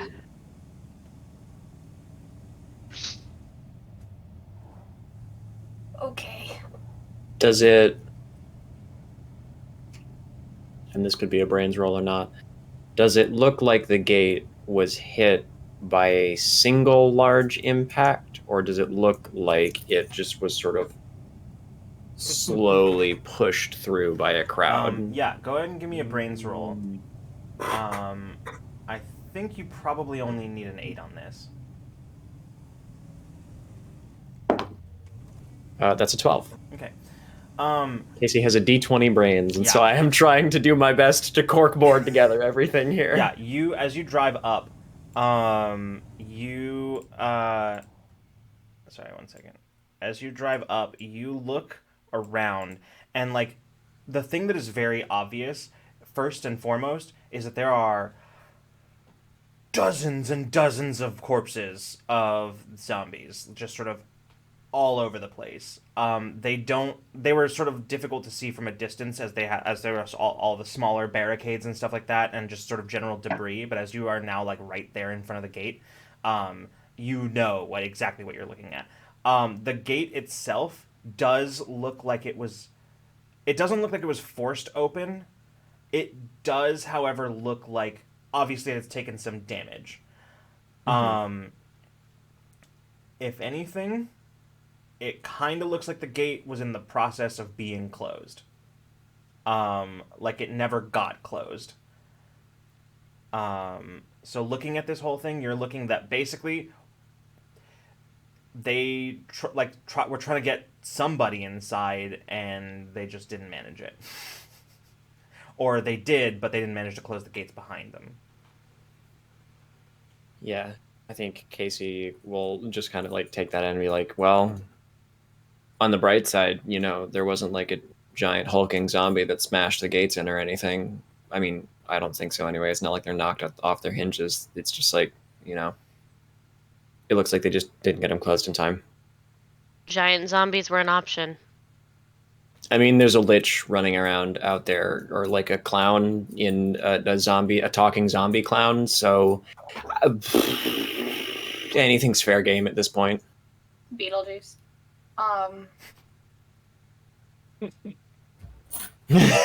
Casey will like a little bit shout laugh at that. Like, but yeah, the thing that is most notable is that like is just the smell of rot. Is it permeates the van even with the windows up. It is very strong here. Okay. Bandanas, anyone? Yeah. Some kind of cloth. Spare shirt and rip it up into like some kind of makeshift. Mm-hmm. So what are you guys doing? Are you pushing through or? Yeah. We're here if we're gonna see any of the clues we can find, I think. mm-hmm. Okay. Yeah. About where people might have went. Okay. You drive through the gate, sort of nosing into it with the van to sort of push it open, which is easy enough to do.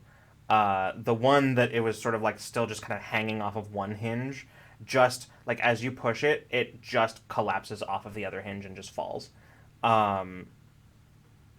It's loud, but you know, you drive through this, and before too much longer, you find yourself driving the familiar route to the high school, pulling up in front of it in another very sort of surreal scene, driving up to a very familiar place in an unfamiliar circumstance.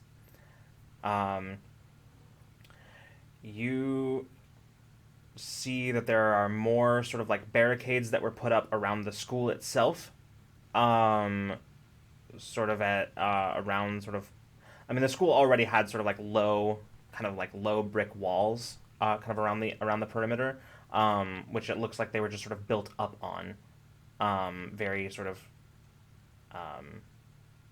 effectively, but sort of hastily, sort of turned into barricades, where you can see before the low brick walls were sort of a favored hangout spot for students waiting for pickup.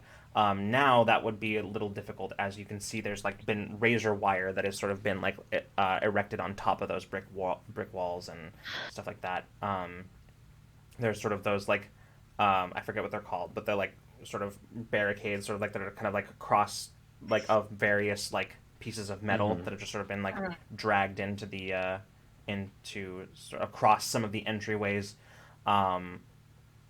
But yeah, you were able to pull up into the high school parking lot, again finding it seemingly deserted.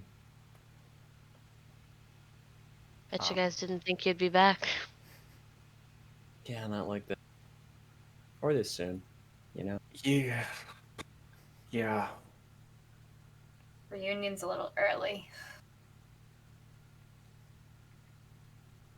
Okay, enough with the bad jokes. Let's we going in? Yeah. I'm gonna fill the car up before, you know. That's a good idea. Just in case we have to make a hot exit. Yeah. Oh, also, Frankie, you still have a walkie, right?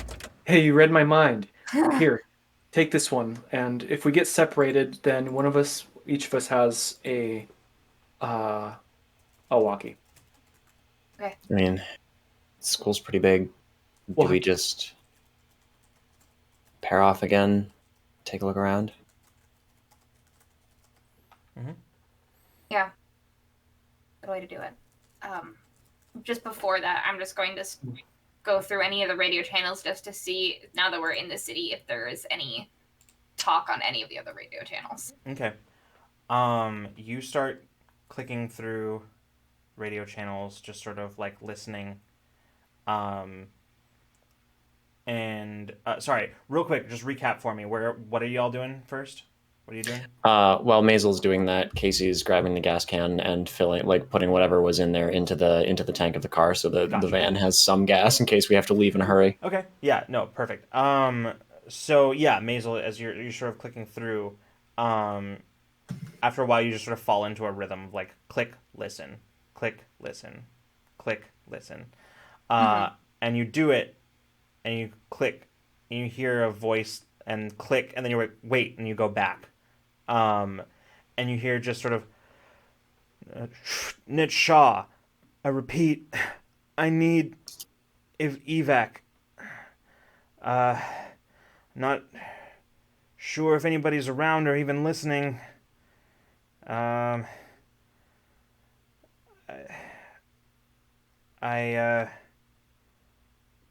just sort of like, you can hear the sound like just sort of like a very haggard and like exhausted sounding voice, male. Not, doesn't sound particularly old, but yeah.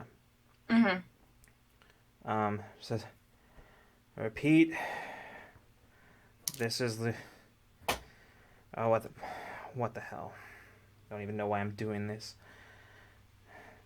I will reply because Yeah. I'm like, oh my god. I'm like, hello? Hello? Who is this? I mean, hello. What? I don't know I don't know who you are, but my name is Maisel. Me and my friends just got to town, and are trying to see where everyone went in the evac. Who are you? Where are you? Do you need help? You just hear like there's just a holy shit.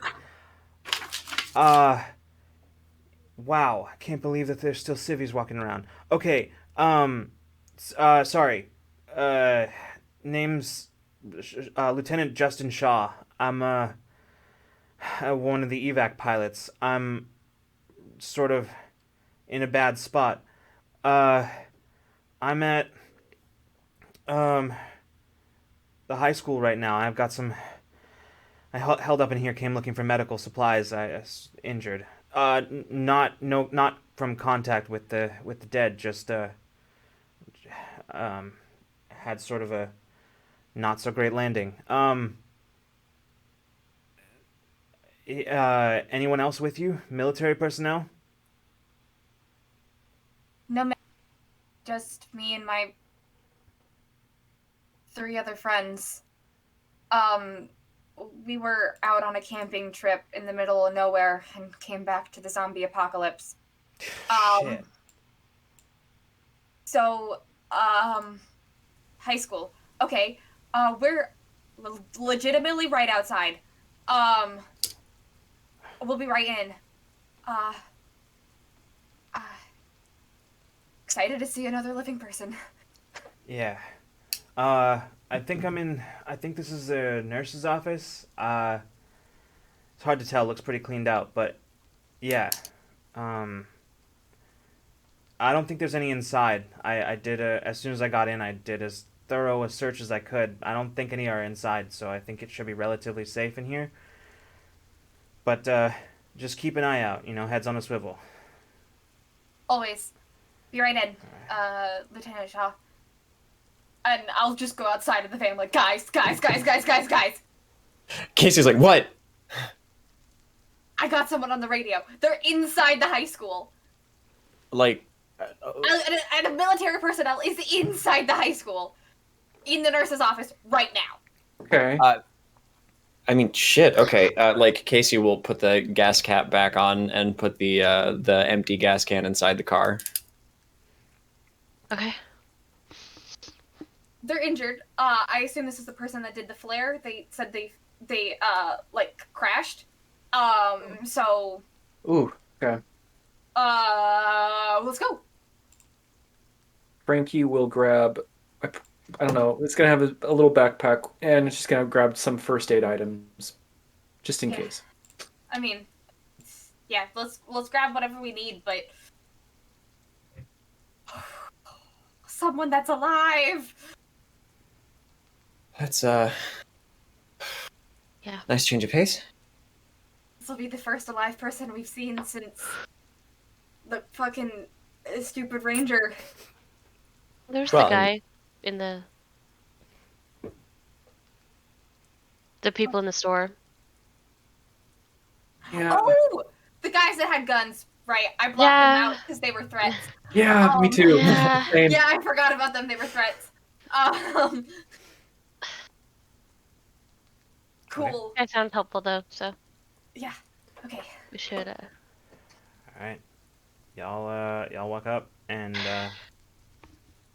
step inside the school. As you step in, you can hear the sound of, from around, it's empty, but you can hear the sound of dripping as the rain seems to have gathered and pooled in such a way to possibly be leaking somewhere. But you walk through the empty and darkened hallways of your high school, making your way towards the nurse's office. And as we do that, we're gonna jump back a couple weeks. Casey, as you are currently standing in front of one of the civilians in charge of evacuation, sort of helping out, sort of like as the military is facilitating the evacuation, there are civilians who are sort of in charge of keeping things moving and whatever. And she is looking at you very patiently, explaining, look, I understand that there are going to be stragglers out there, okay? But they are probably safer than we are right now. They are out in the countryside. They're far away from other people. They're not the priority right now. We will send somebody looking for other stragglers, but right now the priority is the people here in town.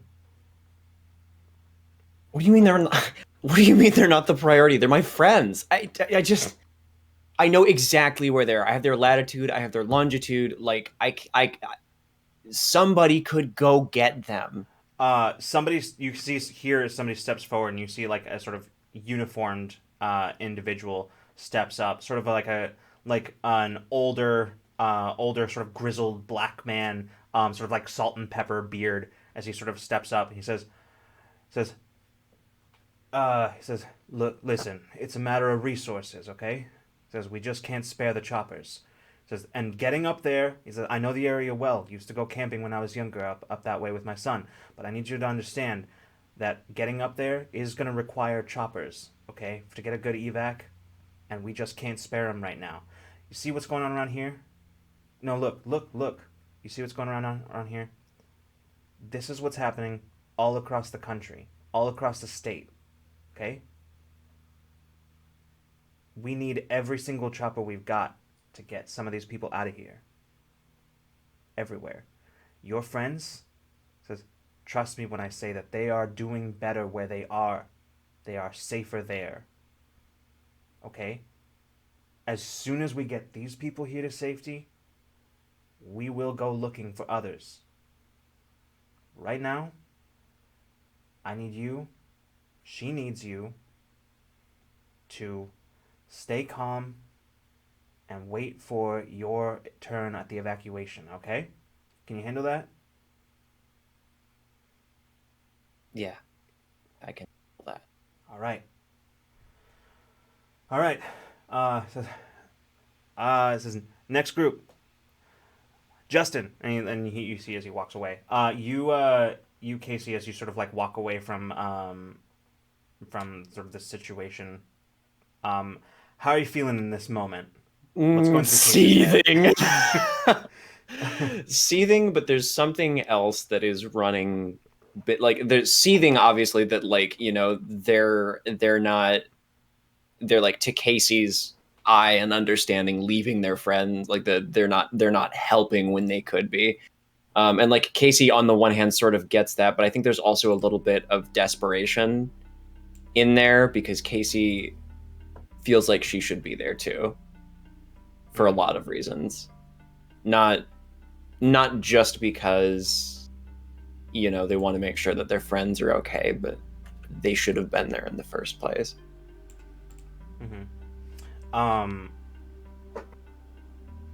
The more you think about it, the more it just sort of starts churning inside of you.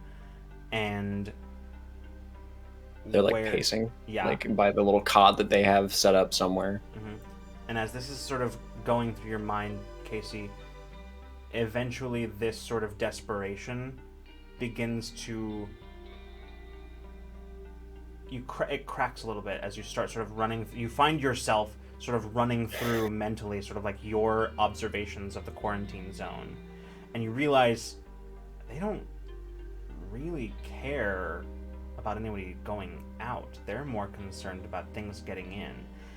And as you start sort of running that through your mind, that desperation begins to give way to resolve. I think like Casey like stops at the end of their cot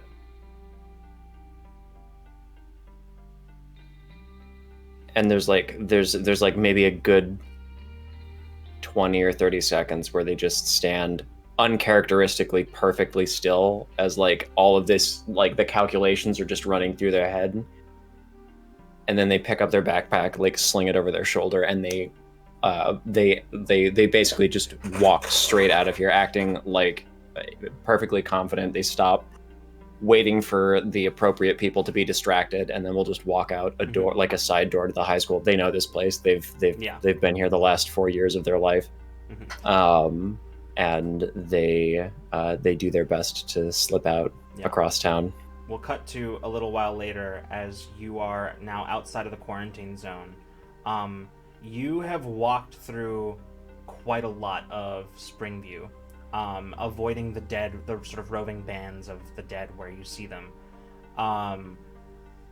You come up on the auto repair shop as you sort of like walk right up. Around, sort of scattered around it, you see a bunch of zombie corpses. They look a few days old. But beyond them, as you kind of like look past them, you see the very familiar form of your own vehicle still in the shop, but it looks like set aside, like you were probably going to get a call, like the day you were probably going to get a call. That shit went bad. Yeah.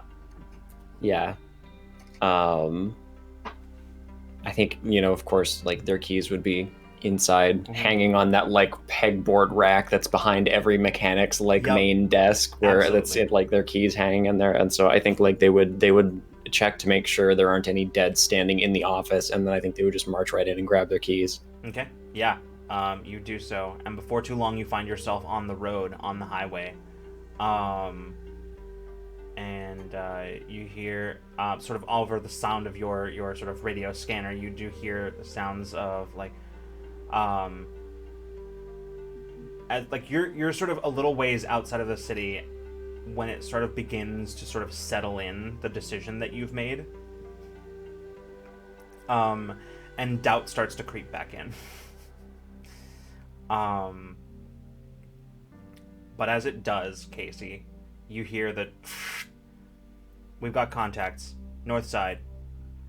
We need some reinforcements over this way. Over. So copy that. We're sending them over. Negative, command. We've got contacts on the south side too. Proceed with the evacuation as planned. Over. And then you begin to hear the sounds of chaos taking place in real time. As you hear the sounds of the quarantine zone being overrun, you hear the tactical chatter back and forth. Listening to it for a while before it just stops. The last thing that you hear over the scanner, Casey, is the last transport is away. Evacuation is not tenable at this time. Springview is overrun. Over. Repeat, Springview is overrun. It's over. Casey, you refocus on the road. It's just you out here. And somewhere out there your friends are waiting. Without any knowledge, probably, of what has gone on. Casey steps on the gas. We'll come back to this moment in the present. You all are sort of making your way through the familiar halls of your school. Oops, that's the wrong sound.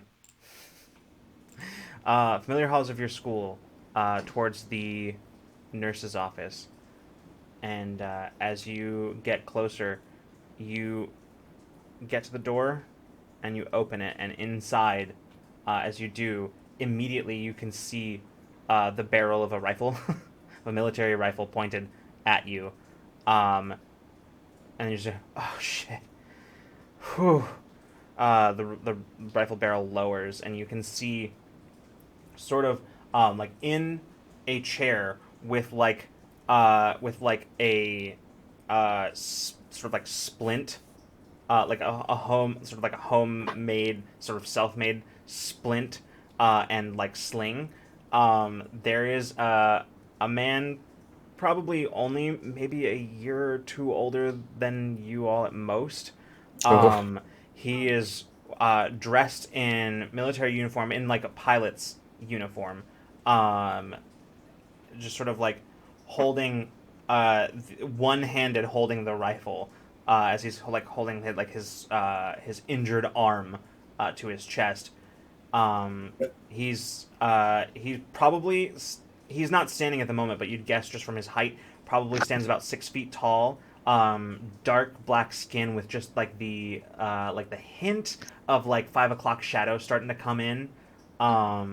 His hair is sort of military crop, but also starting to grow in. As he just like looks at you all and just says, "Oh shit! I thought I was the only one left alive in this town." Yeah, well, that might have been true a few days ago. He shakes his head. Says, Justin Shaw, Lieutenant. Casey, just Casey. Frankie. Maisel. Oh, you're Maisel. I'm All right. Maisel. Hi. Hello. Hi. How are you?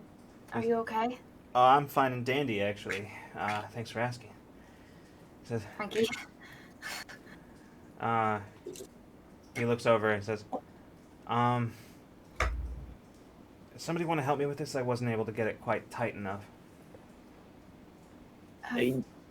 Frankie? You, okay. You have the Yeah. the Yep. stuff. I sure do. I mean, you don't have to. What is it? I'm gonna look at it and see if this is something I can help with. He says, you look down and he looks up at you. He says, I think it's I mean, good news is I think it's a pretty clean break, but it's not going to be very useful for a while. Does Frankie know anything about this broken bones? You would know whatever first aid probably would assist with like broken, and like you can tell that he's done basically what you would have done already, but like just genuinely the splint is loose, and So I can just tighten it up and just make it, just kind of put everything back. yeah, you were able to kind of like It's really hard to do that one-handed to yourself. Yes, absolutely. So I'm gonna give him a little extra assist. Yeah. He just, oh shit. Okay, that's tight. Yep. Okay. I'm sorry. It never really works to warn anyone or it's good. give No, them I the get it. 3, 2, 1. Yeah. I understand. He said, give me a second. He says, okay. Yeah, it's better. That's better. Thanks. He says, what the hell are you all doing still here? You've been surviving in the city this whole time? No, we just got here. We were out camping when this all happened. We were out camping when this all happened, and we didn't know what was going on. All of the towers and stuff were down. We couldn't get a signal, so we started, just driving. And then we stopped at a gas station, and zombies. So Yeah. We were sort of under the impression that this was the safe place, so Oh, it was. great. It was a while ago. She said it's Yeah, just- yeah, I military. heard on the Military took down the most of the networks. People flooding them made it impossible to coordinate evacuations. So you wouldn't have been able to get through. So Okay, why are you still here? I actually came back with I was supposed to evac the last of our people, but they never made it to the evac zone. They were searching the city for any last stragglers, but they never made it to the evac zone. So I went looking for them, and well, that's when I mean, the landing was rough, but like bird is still intact, I think, for the most part. But when I went looking, I kind of got in a scrape, got myself cornered, had to jump a couple buildings, and last one didn't go so smooth. Where's the evac zone? The stadium. It's the only place big enough still and clear enough to land a bird. Okay. Makes sense. So, if, like, theoretically, we could get you to the helicopter. A helicopter, right? Yeah, I could get us all out of here. Okay. We got it says I don't know what sites are still what landing sites are still operational, but once I get back to my bird, I'll have access to my long range radio, and then I can see who's around and take us that direction. Yeah, best I've got is, and Casey will pull out the little radio that they've got. Like, I heard, I wasn't camping, I was here, but I heard it go bad.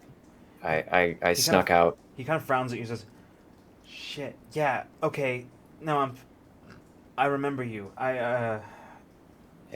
One of my first couple runs here for the evacs. I've got one of those faces. Yeah, my dad was commanding officer in charge of the evacs. I remember that day somebody was you talking about people off camping. Yeah. Okay. That's us. We can get you to the evac zone and your helicopter. Do you need any other help with medical things, or?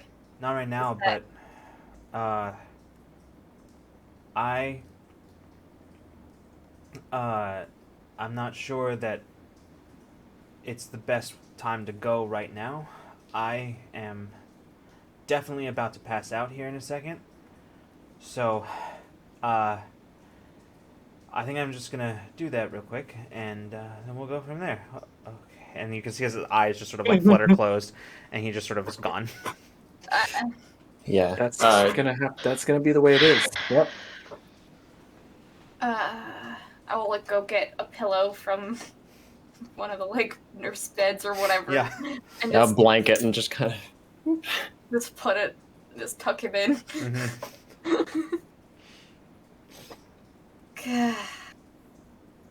Okay. Well, I mean, on the bright side, at least we get to wait. We have some time to wait for Gabby. Yeah. Yeah. I was gonna say that we had a friend gonna meet us here, so I hope this works. I mean, we could still take a quick. I mean, a couple of us could still take a quick look around, see if she's around here somewhere. Yeah. Yeah. She doesn't have a walkie, so. Oh, wait. Do we have service? Casey will check their phone. Yeah. I Um, just pull out my phone. no, I mean like Shaw says, it looks like Yeah. the most of the like most of the like radio towers were basically like commandeered by the military to facilitate evacuations. Mm-hmm. Yeah. There's a brief moment as you sort of like flash back to Gabby on that first day, just sort of panic dialing 911 over and over again, and it tracks. Yeah. People probably trying to contact loved ones in that state and basically making it almost kind of clogging up all the yeah. So, um, I'll go then.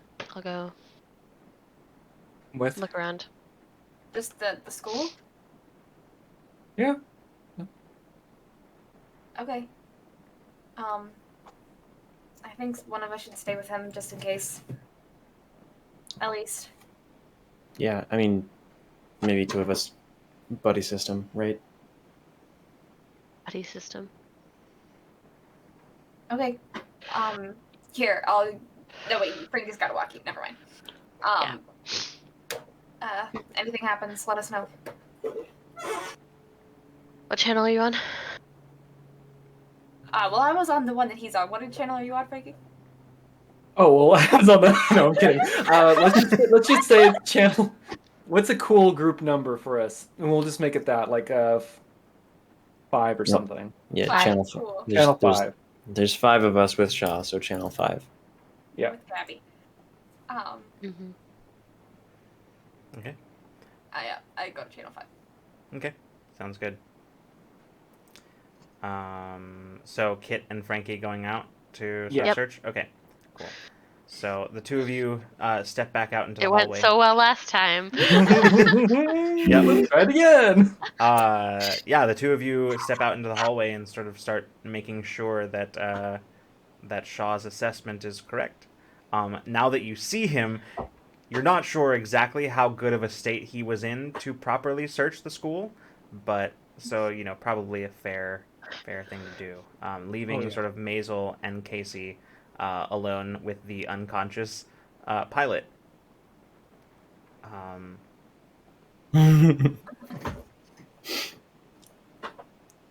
The two of you sort of like listen for a while to sort of Shaw's sort of even breathing as he just sort of lays like sort of sits there sort of like fully passed out in the armchair.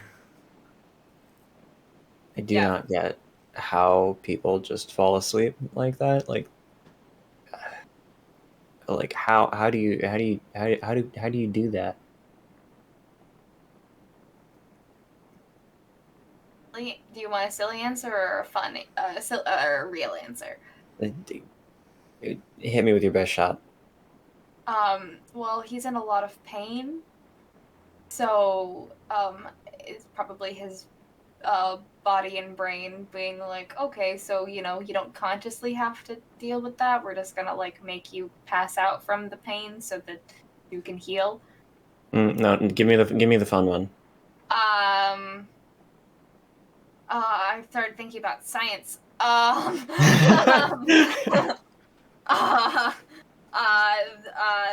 Magic. I don't know. Sorry. No, just cast a sleep spell on himself or something. I'm sorry. It's fine. It's fine. I know this isn't a game, and I was trying to, I don't know, keep it together for everybody. I mean, I did call the car the Adventure Mobile for that reason. It's... I didn't mean to blow up you about that. I didn't. I just... It just kind of... I love escapism, but sometimes it feels like there is a time and a place. Like, right now, it's fine, because we're safe. And we're, trying to have morale. But sometimes, you know, when our friend is possibly dead. Maybe not.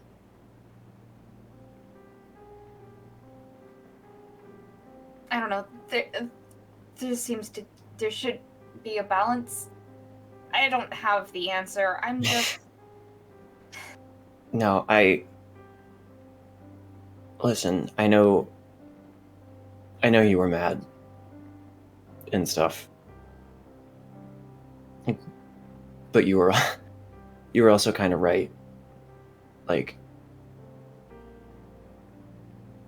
you shouldn't have had to come find me because I should have been there. And that's not just, I mean, it's very, very true right now, but it's been true for a while, a long time. You're always there for the rest of us. Always. Every single time. And I would say that I don't know how you do it, but I do. You know, I do, and I know what you gave up sophomore year for us, not for me.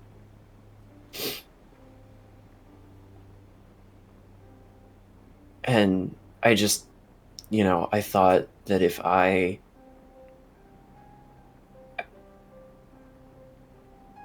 don't know, I thought it'd make it weird if I talked about it, or if, I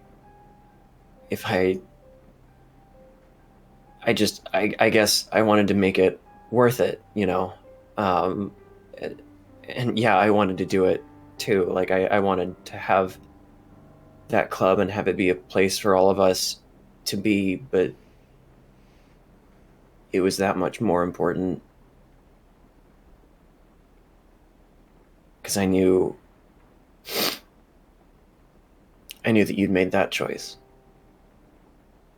And, I should have just asked you what you wanted, or maybe actually said thank you. But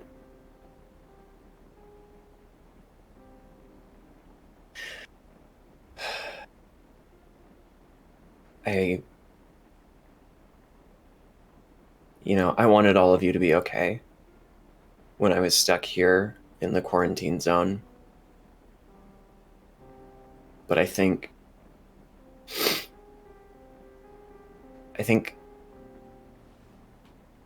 the real reason that I left and I came back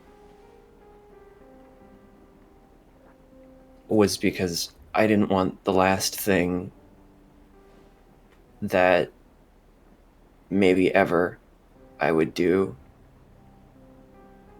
to be to flake out on you again.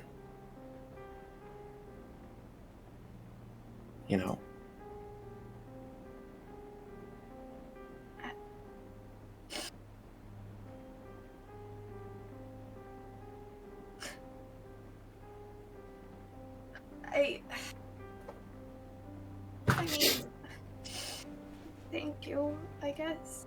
I'm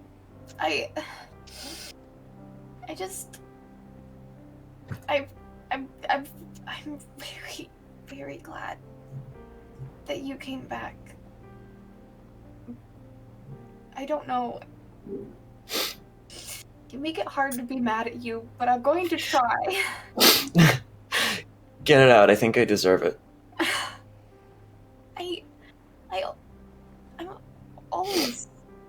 I'm always gonna be here for you.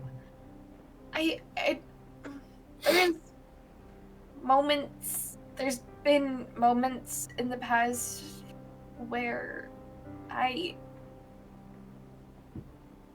probably should have prioritized myself a bit, and that's my fault too.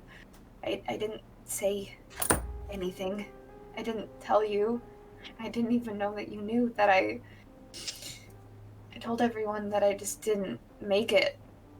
and they just didn't accept me. You're way too good for that. I'm not that good. I mean, I'm pretty fast, but I don't know. It would have been nice if, I don't know, I guess just going forward, if you could, like, check in sometimes, or, like, don't just assume things. Like, just ask, or, I don't know. Not this is, like, a thing that can happen anymore, but, like, if there's, like, a test coming up, or, like, or, you know, if the club is falling apart, I don't know, I mean, I keep trying to tell you that it'll all work out, because I'm not going anywhere, and I'll always be there for you. Sometimes I wish that you'd be there for me too. Or sometimes I wish that I felt like you were there for me too.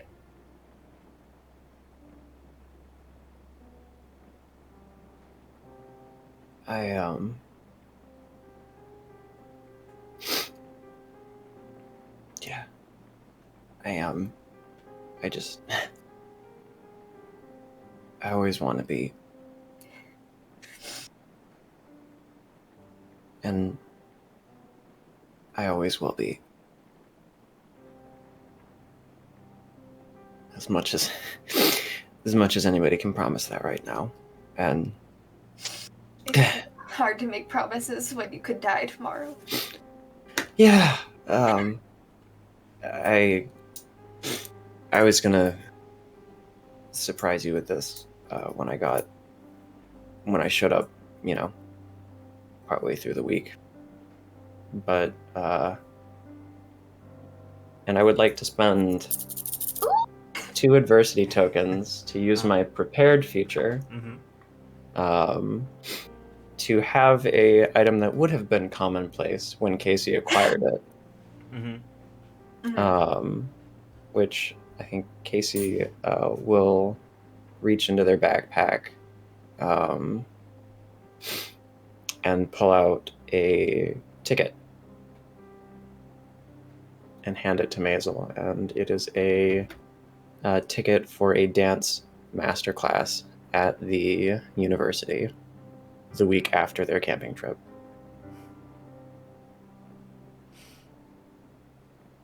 No idea how you knew about it, but I thank you.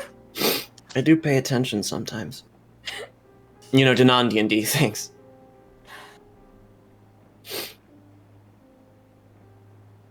You don't show it. Glad. I'm gonna go over and hug Casey.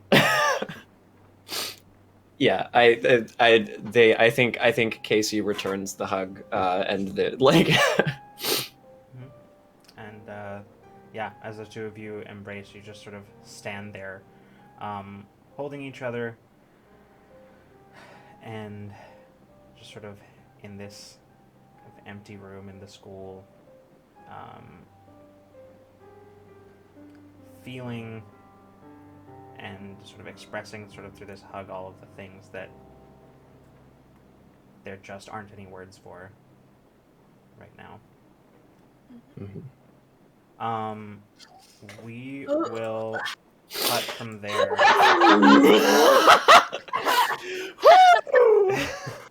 Cut from there to the kind of a little ways, kind of not quite the other side of the school, but in that vicinity, as Kit and Frankie are sort of clearing rooms. Frankie sort of a little bit separate from Kit, as you sort of like looking sort of standing sort of back to back, sort of opposite rooms, like looking into the classrooms, clearing them, making sure there's nothing moving still in them. Most of them having been turned into sort of temporary housing. Yeah.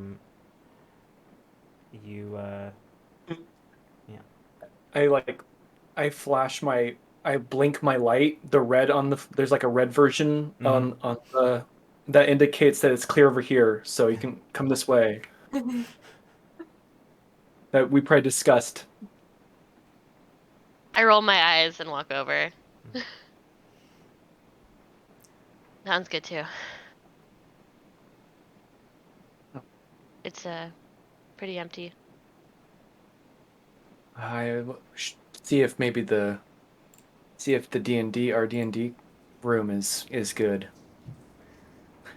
What's that look mean? I don't think there's much in there anymore. Like, I think everybody took everything home, right? I don't know. There might be a D20 that someone dropped on the floor somewhere. All right, let's go. Yeah, you all walk down to the room. It's a basically like it is a sort of like an annex room. That's sort of for the most part it's used for like during um, teacher conference sort of stuff, where like the like teachers can sort of like meet and sort of talk over. Primarily, it's locked for the majority of the school year, except for like in the weeks leading up to school, where the teachers are sort of like divvying up like classrooms and kids and that sort of stuff. Like where the big copier and the laminator and all that Yep, is. yep, basically.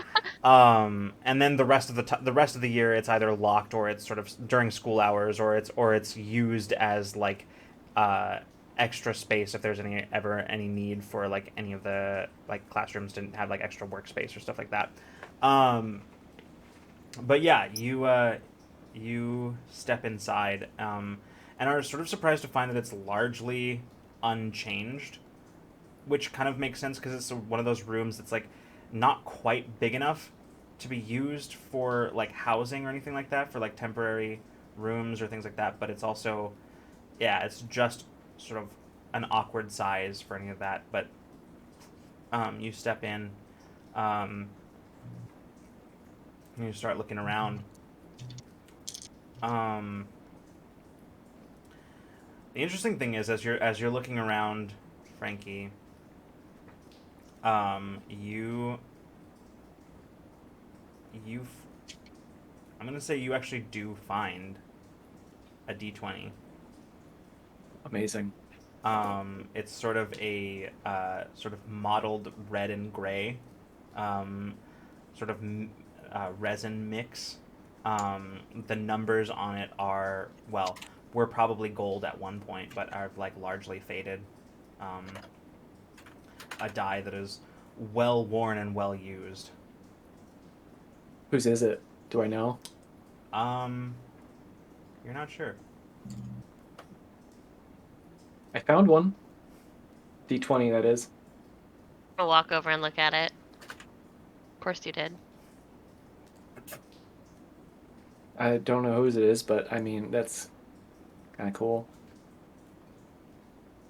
It's kind of cool that, I mean, that this place hasn't been really touched. I don't know, it just kind of feels magical. I don't know. I like it. It I know I act like I don't or whatever, but uh, it's fun.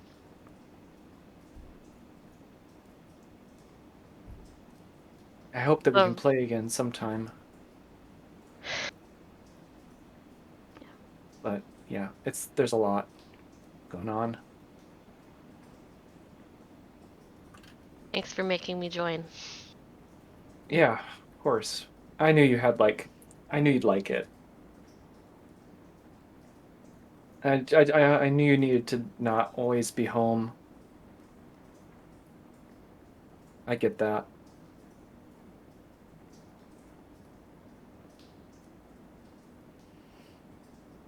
Thanks for joining.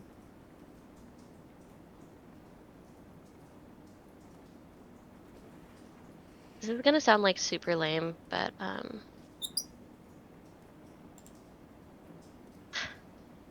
I think you're my best friend.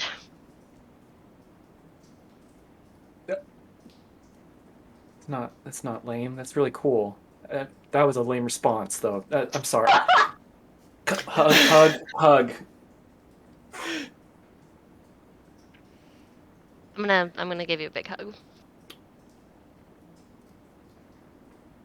Mine too.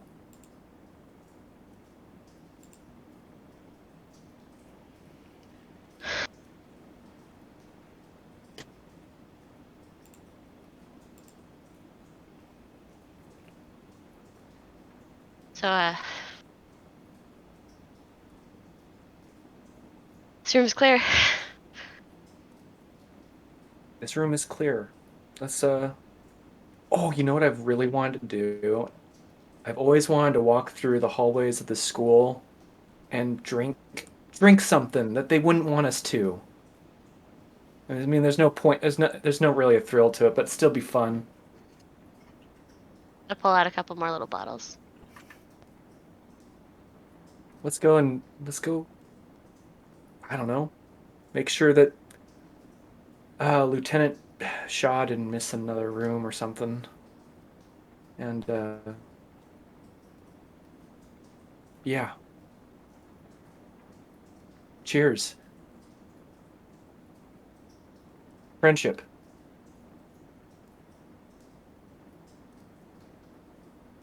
Yeah.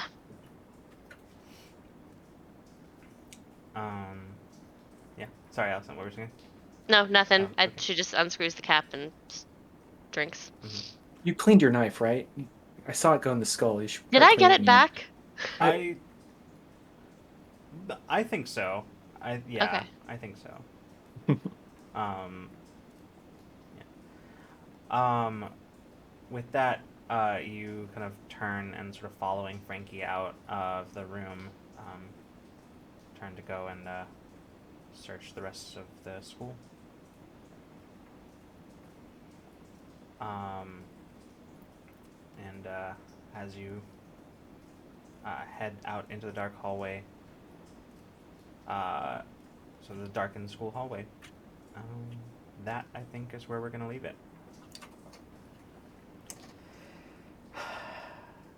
Oh. Cool. I love playing with you guys so much. Oh, I love playing. Ah. I love playing with y'all. Love this. Oh man, this group is just like, as I said over during break, this group is like the epitome of understanding the assignment. Absolutely. This is like, y'all knew what you're getting into, and yeah, Uh-huh. great. I love You that. told us to be angsty teens, and so we did it. Yeah, you did, Bree. Damn. All right, everybody. I'm just gonna. We will be back with the final episode of Tomorrow is Dead next week. So we will see you then for the conclusion to our little Kids on Bikes zombie short shot here. But if not, we'll see you the next time you decide to come roll with us. Good night and good zone, everybody.